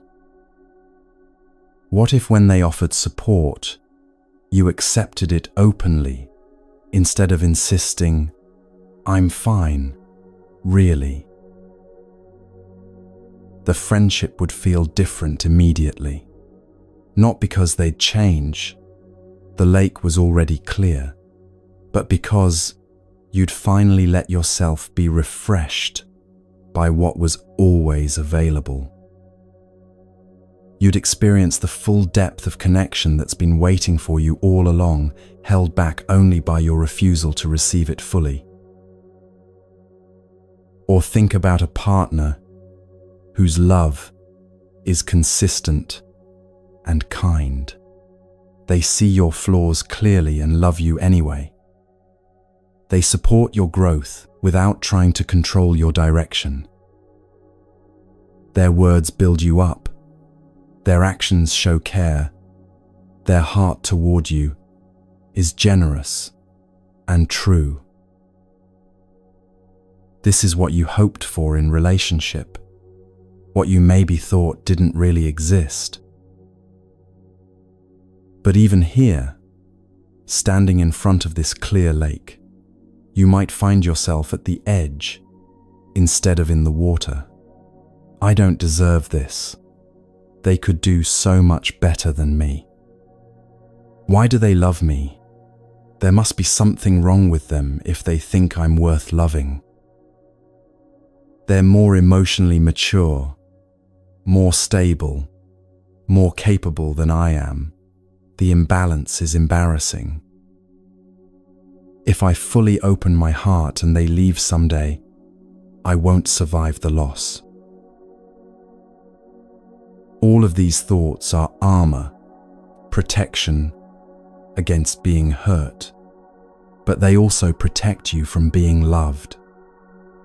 You're standing at the edge of the lake, burning up from heat, desperately needing the refreshment that's right there, and you're choosing thirst over risk.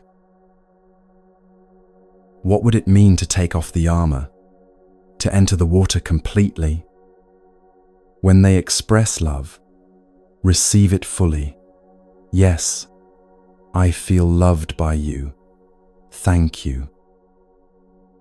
When they see you clearly, including your struggles, and stay, let that reality touch you instead of arguing with it. When they show care through action, accept it openly instead of keeping score of what you owe. Jump in, completely, letting yourself be loved without reservation or calculation. Or consider a mentor who generously shares their wisdom and experience. They invest hours in your development without seeming to need anything back. They open doors, make introductions, advocate for you to people who matter. They genuinely want to see you succeed, even surpass them, with no apparent ego or competition. The clear lake is right there. Wisdom offered freely, support given generously, guidance available consistently. But you might still find yourself standing at the edge. Why would someone this accomplished invest in me? I'll never be as wise or successful as they are. What's the point?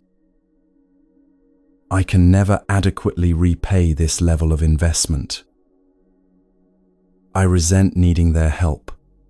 Why can't I figure this out on my own? These barriers keep you from drinking from the clear water. You're choosing to struggle alone when freely offered help is available, suffering unnecessarily because receiving feels complicated when actually it could be simple. So how do you practice this fifth way? How do you become the person who jumps into clear lakes instead of standing at the edge, calculating reasons not to? First, notice when resistance arises in the face of genuine kindness. Someone offers help, and you immediately think, "Oh, you don't have to do that," or "I'm fine, really." Someone expresses care, and you deflect with, "It's not a big deal," or change the subject. Someone celebrates you, and you minimize your achievement, or point out everyone else who deserves credit. Just notice these patterns without judgment. You're not bad for having them. They're protective mechanisms you developed for good reasons. But they're also keeping you safe from joy, from love, from the very things you actually want and need. Name what's happening. I'm standing at the clear lake, finding reasons not to jump in. This awareness alone begins to create space between the offer of kindness and your automatic deflection of it. You start seeing the pattern and recognizing you have a choice. You can keep the armor on, or you can take it off. The naming makes the unconscious conscious, and what's conscious can be changed. Second, examine what you're actually protecting yourself from. What's the fear beneath the resistance? If I fully receive this love and they leave, I'll be shattered. That's fear of future loss controlling your present experience. If I accept this help, I'll owe them something I can't repay. That's fear of debt that probably doesn't actually exist. If I let them know me fully and they reject me, I won't recover. That's fear based on past hurt, projected onto present relationship. These fears make sense given your history. Maybe you've been hurt before by people you trusted. Maybe you've been in relationships where kindness came with strings attached. Maybe you grew up learning that receiving meant owing, that dependence was dangerous, that vulnerability led to pain.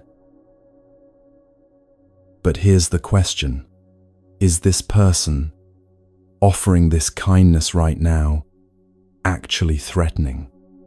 Or are you responding to old fears rather than present reality? Is the lake in front of you actually dangerous? Or are you remembering different water from a different time? This discernment matters because past pain, while real, doesn't have to dictate present choices. Third, test the water. Is it genuinely clear? Not all kindness is pure, and it's wise to check. Signs of genuine kindness include consistency over time, not just when they need something from you. No demands for specific reciprocity or payback. They're genuinely happy when you succeed, not competitive or diminishing. They respect your boundaries when you set them instead of pushing or punishing. They don't keep score or throw their kindness in your face later. If the kindness passes these tests, then it's clear water. The lake is as pure as it looks. Your resistance is the only obstacle between you and complete refreshment. This recognition empowers you because if the only barrier is your own fear, then you have the power to remove it. Fourth, practice jumping in completely. When they offer help, try saying, "Yes, thank you," instead of, "Oh, you don't have to." When they express care, receive it fully. That means so much to me, instead of minimizing. When they celebrate you, accept it openly. "Thank you for seeing me," instead of deflecting. This feels vulnerable at first, maybe even terrifying. You're taking off the armor, entering the water without protection. But notice what actually happens when you do this. Most of the time, the feared consequences don't materialize. Instead, you feel the immediate relief of being fully received, fully seen, fully supported. You taste how sweet the water actually is when you stop standing at the edge imagining dangers. Start small if you need to. You don't have to jump into the deepest part of the lake on your first attempt. Maybe you start by simply not deflecting the next compliment they give you. Just say, "Thank you," and let it land. Notice that nothing bad happens when you receive it.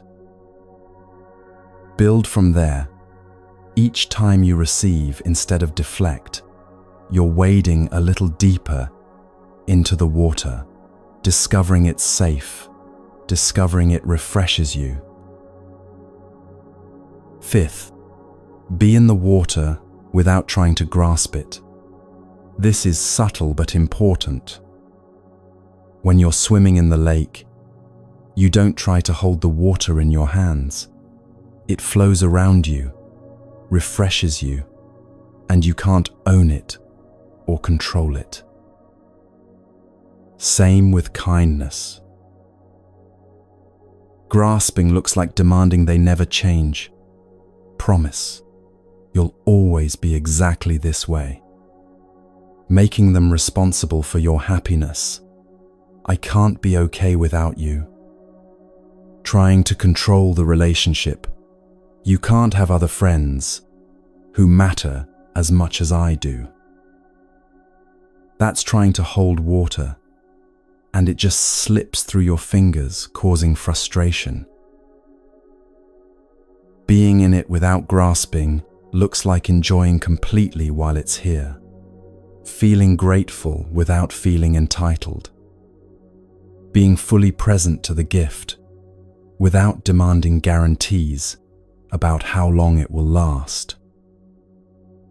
Swimming freely in the lake, knowing it's nourishing you now, without trying to own the lake or control its future. This practice transforms how you experience kindness in all its forms. You become able to receive genuine love and support fully instead of deflecting it automatically. You stop the exhausting calculation of whether you deserve good things or whether you can adequately repay them. You simply receive what's freely offered with open hands and a grateful heart. And something shifts in the relationships themselves. When you finally let yourself be fully loved, instead of holding love at arm's length, the person offering that love feels received. Their kindness lands instead of bouncing off your armor. The relationship deepens, not because they changed, but because you finally let yourself enter the water that was always available. You also become more genuinely grateful, not the obligatory thank you that feels like duty, but real gratitude that comes from having received something precious. When you've actually jumped into the clear lake and felt the complete refreshment, gratitude arises naturally. You're not performing gratitude, you're experiencing it. Most importantly, you finally give yourself permission to be loved, to be helped, to be celebrated, to be supported. All beings deserve kindness, not just others, but you too. The clear lake isn't there for everyone else. It's there for you. You're allowed to jump in. You don't have to earn it, or deserve it, or be perfect first. You can receive it exactly as you are, right now, with all your flaws and struggles, and messy humanness. This permission to receive might be the most radical shift of all. Many of us were taught that we have to earn love, prove our worth, become good enough before we deserve care. But the clear lake doesn't ask for credentials. It doesn't require you to be worthy. It's just there, offering refreshment to whoever is willing to enter, regardless of whether they've earned it. The person in the story emerged from that lake renewed and restored. They didn't stand at the edge analyzing whether they were clean enough to enter pure water. They didn't calculate whether they could somehow pay the lake back for refreshing them. They didn't worry about what it would mean if someday they needed water and the lake wasn't there. They simply saw clear, beautiful water and jumped in completely. And the lake did exactly what clear lakes do. It refreshed them totally, asking nothing in return, just being what it was, offering what it had to offer. You deserve this. When someone in your life is the beautiful, clear lake, kind in action, kind in word, kind in heart, you deserve to jump in completely. Take off the armor of unworthiness. Release the suspicion that searches for danger where none exists. Set down the comparison that makes you feel inadequate beside their goodness. Let go of the fear that tries to protect you from future loss by refusing present joy. Just jump in. Let yourself be completely refreshed by kindness that's genuinely offered. Receive love fully, instead of standing at the edge, calculating whether you deserve it. This is what you've been waiting for, what you've needed, what you've maybe thought didn't exist or wasn't available to you. It exists. It's available. It's right there in front of you, clear and pure and ready to refresh you completely. The only thing between you and that refreshment is the decision to enter the water. The 5 ways are complete now. 5 different people who cause 5 different kinds of pain or offer different kinds of care. 5 different practices for transforming your relationship with anger, with hurt, with love itself. Each one a doorway to freedom when you're ready to walk through it. Jump in.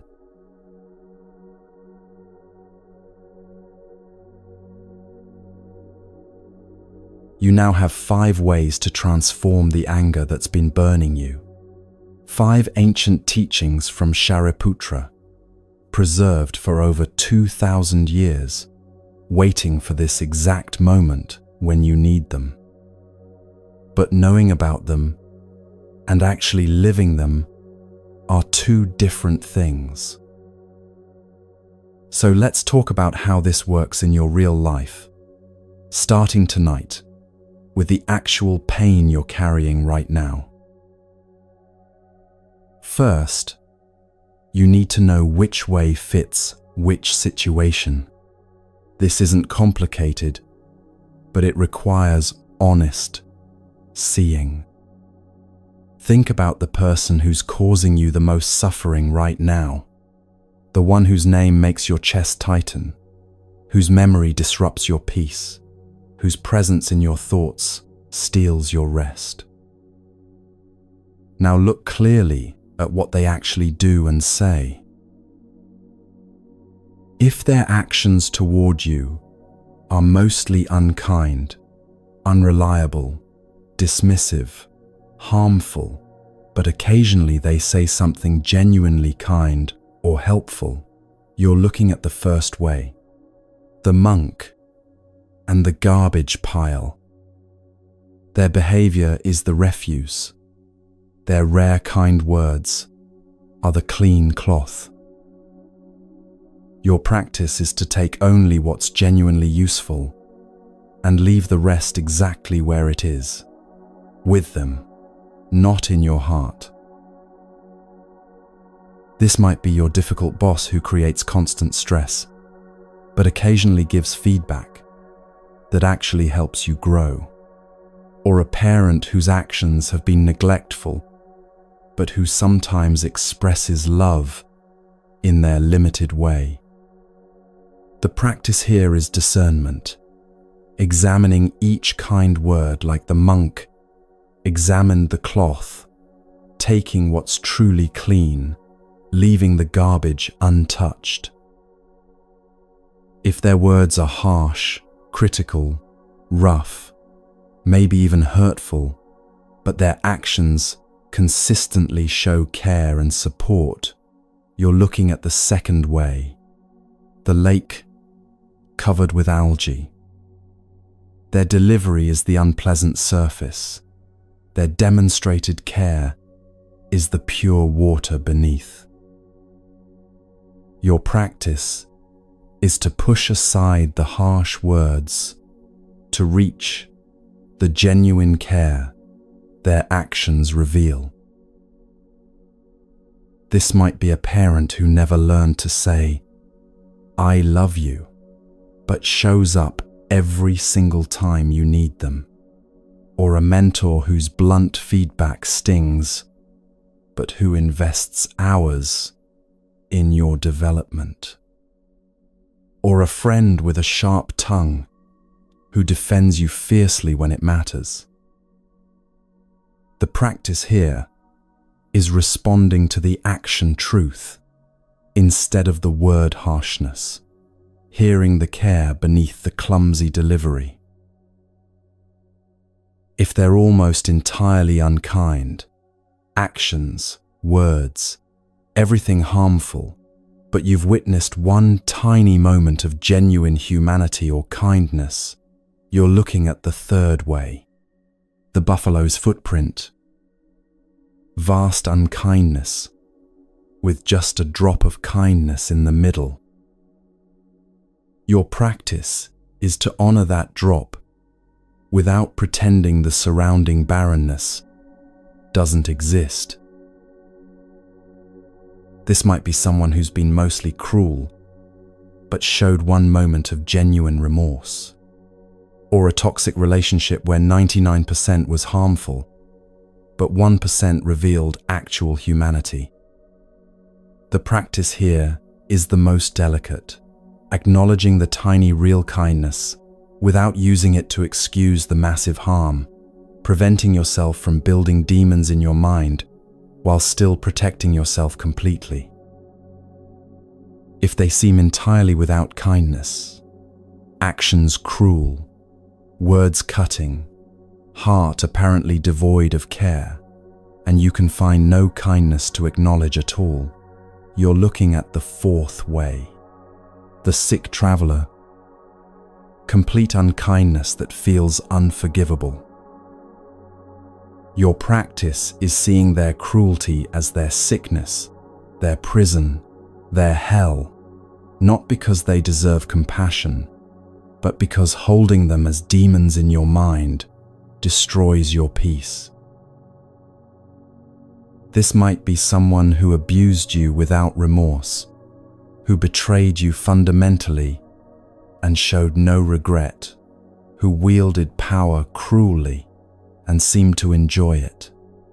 The practice here is the hardest of all, shifting them in your mind from all-powerful demon to sick human already trapped in consequences of their cruelty.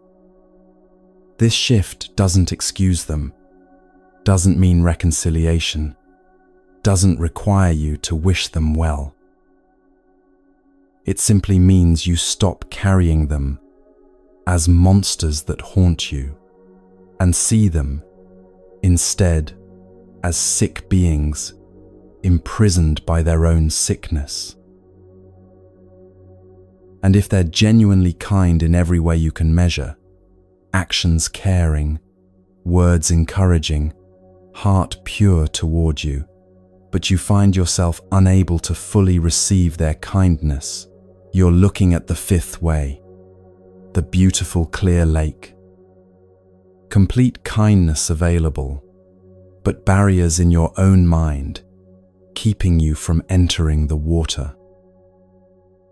Your practice is removing the armor of unworthiness, suspicion, comparison, and fear that keeps you standing at the edge when refreshment is right there.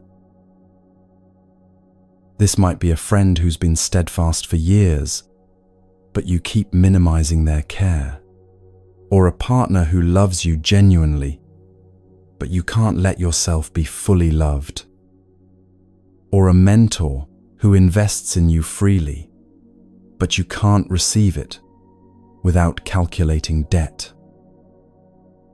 The practice here is jumping in completely, receiving kindness fully, letting yourself be loved, accepting support without deflection.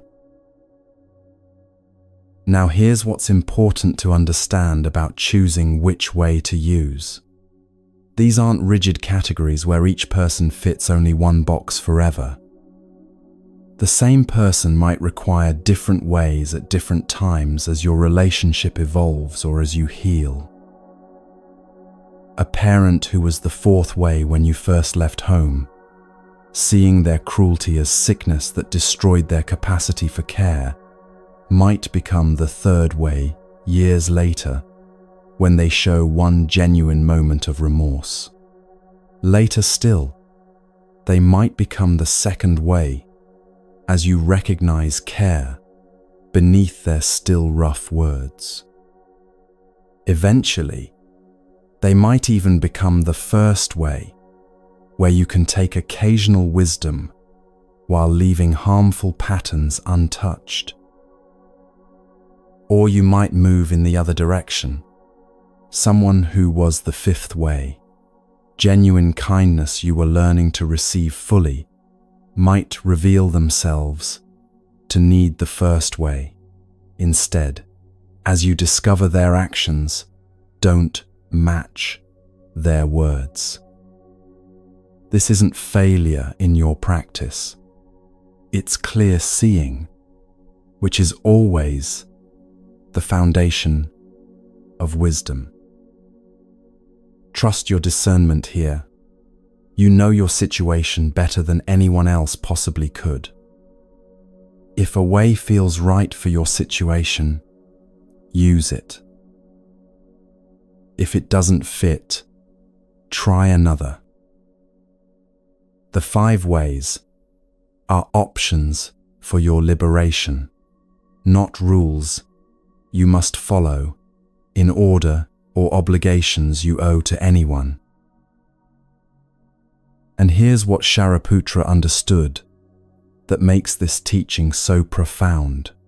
The real freedom these practices offer has nothing to do with changing the other person. Nothing at all. They might never change. They might never apologize, never understand what they did, never face consequences, never transform into who you wish they were. Your freedom doesn't depend on any of that. What these practices change is what you hold in your heart, how you carry people in your mind, where you direct your attention when their memory arises. Whether you're imprisoned by anger or liberated by wise seeing. You can practice all 5 ways while maintaining the firmest boundaries imaginable. Taking clean cloth from garbage doesn't mean staying near the garbage pile. You can take what's useful and walk away forever. Clearing algae to reach pure water doesn't mean tolerating harsh words. You can receive the care beneath while asking for gentler delivery or leaving if it doesn't come. Honoring the tiny water in the footprint doesn't mean staying in the desert. You drink carefully and continue your journey away. Seeing someone as the sick traveler doesn't mean becoming their caregiver. You can recognize their sickness from a great distance, safely separated. And jumping into the clear lake doesn't mean drowning in dependence. You can swim freely, be refreshed completely, and still maintain your autonomy. Protection when you need it, openness when it's safe. This is wisdom, not weakness. Boundaries without bitterness, distance without demons, safety without suffering. This is what becomes possible when you practice these 5 ways. The anger you've been carrying transforms not because you've suppressed it or pretended it away, but because you've shifted where your attention rests. This is the heart of Shariputra's teaching, the core insight that makes everything else possible. You cannot always control what others do or say, but you can always choose where you direct your attention.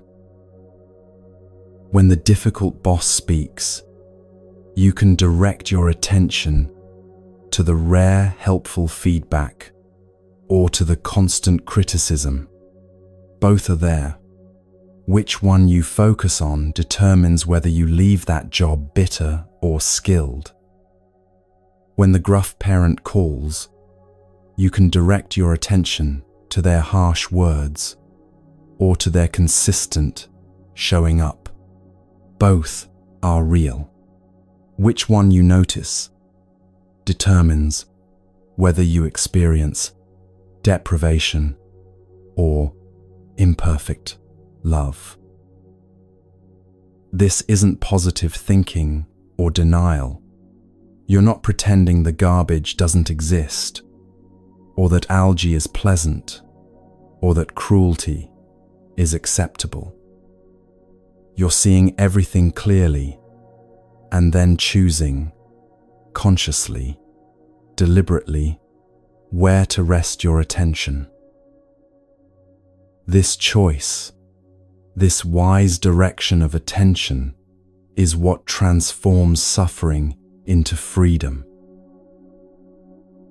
So, your practice, from tonight forward, starts with one simple question: which situation is causing me the most pain right now? Don't try to work on every relationship at once. Don't attempt to transform all your anger simultaneously. Start with the one that hurts most, the one that steals your sleep, the one that makes your chest tighten when their name appears. Got them in mind? Now ask, which of the 5 ways fits this situation? Look honestly at what they actually do and say. Don't make them worse than they are, or better than they are. Just see clearly. Then choose the way that matches the reality you're seeing. Once you've chosen your way, practice shifting your attention exactly as the teaching instructs.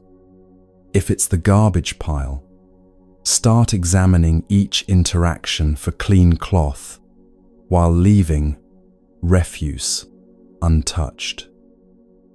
If it's the algae-covered lake, start noticing their actions when their words sting. If it's the buffalo's footprint, honor the tiny kindness without pretending there's more than there is. If it's the sick traveler, begin seeing their cruelty as the sickness that imprisons them. If it's the clear lake, notice when you deflect kindness and practice receiving it fully instead. And then pay attention to what changes. Not in them. They might not change at all. But in you. Notice what happens in your body when you practice these ways. Does your chest feel less tight when you think of them? Do your shoulders drop a little when their name comes up? Does the automatic clench in your jaw soften? These physical changes are signs that the anger is loosening its grip, that you're finding freedom even though nothing external has shifted. Notice what happens to your sleep. Do you lie awake less often replaying what they said or what you should have said? Do the revenge fantasies become less frequent, less vivid, less consuming? Does rest come more easily because you're not carrying the weight of absolute hatred into your bed each night? Notice what happens to your peace. Do moments of joy stop being interrupted by thoughts of them? Can you be present with people you love without their memory poisoning the connection? Does mental space open up for things that actually matter to you because you're no longer consumed by anger? These changes might be subtle at first. You might not even notice them until you look back and realize you haven't thought about that person in 3 days, or that a whole week passed without the familiar rage burning through you. This is the path to freedom, gradual, sometimes almost imperceptible, but absolutely real. And here's the profound shift that happens as you practice these 5 ways. The person who hurt you becomes your teacher. Not intentionally, not because they meant to teach you anything, but because their presence in your life created the conditions for you to learn these practices. Without them, you might never have discovered that you could take clean cloth and leave garbage, that you could see beneath harsh surfaces, that you could honor tiny kindness without being trapped by it, that you could see cruelty as sickness without being destroyed by hatred, that you could receive love fully without armor. They gave you the curriculum, even if they never meant to. The anger they sparked became the fire that illuminated these 5 paths to freedom. This doesn't make what they did okay. It doesn't excuse the harm. It doesn't mean you owe them gratitude for hurting you. It simply means that you've taken the worst thing that happened and transformed it into wisdom you'll carry forever. The fire they started in your chest stops burning you, not because you've extinguished it through force or suppression, but because you've learned to direct your attention in ways that transform heat into light. The energy that was consuming you becomes the power that frees you. And then you are free. Not someday after they apologize, or after you've done years more work, or after you've achieved some perfect state of enlightenment. Free now, tonight, in this very moment, when you first direct your attention according to these teachings. Free whether they ever change or not. Free whether they ever understand what they did or not. Free whether they ever face consequences or not. Free whether anyone else ever knows your story or validates your pain. Your freedom lives in how you hold them in your heart, not in what happens to them in the world. This is what Shariputra understood when he taught these 5 ways over 2,000 years ago. This is what the Buddha understood when he taught that suffering comes from how we relate to experience, not from experience itself.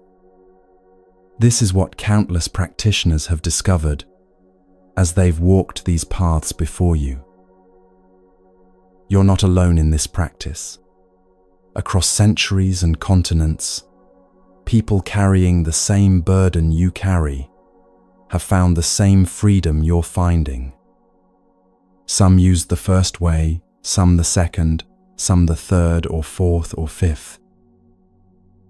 But all of them discovered what you're discovering now, that the key to freedom was never in the other person's hands. It was always in yours, waiting for you to learn where to direct your attention. If it feels right, share with our community how this practice is transforming your experience. Let us know which of the 5 ways you're working with, what's shifting in your heart, what freedom you're finding. Your story might be exactly what someone else needs to hear tonight, the encouragement that helps them take their first step toward freedom. As you rest tonight, know this: the anger that brought you here has served its purpose. It got your attention. It showed you something needed to change. It led you to these ancient teachings that can transform suffering. Now it can begin to release its grip because you have new ways of seeing, new practices for freedom, new paths forward that don't require carrying fire in your chest. The 5 ways are yours now. Clean cloth from garbage piles, pure water beneath algae, careful drinking from tiny footprints, compassion for sick travelers, complete receiving of clear lakes. 5 ancient practices, preserved across millennia, waiting for this moment when you needed them most. You have everything you need to be free. The teachings are complete. The practices are clear. The path is open. All that remains is the choice to walk it, starting tonight with the very pain you're carrying right now. The person who hurt you doesn't control your freedom anymore.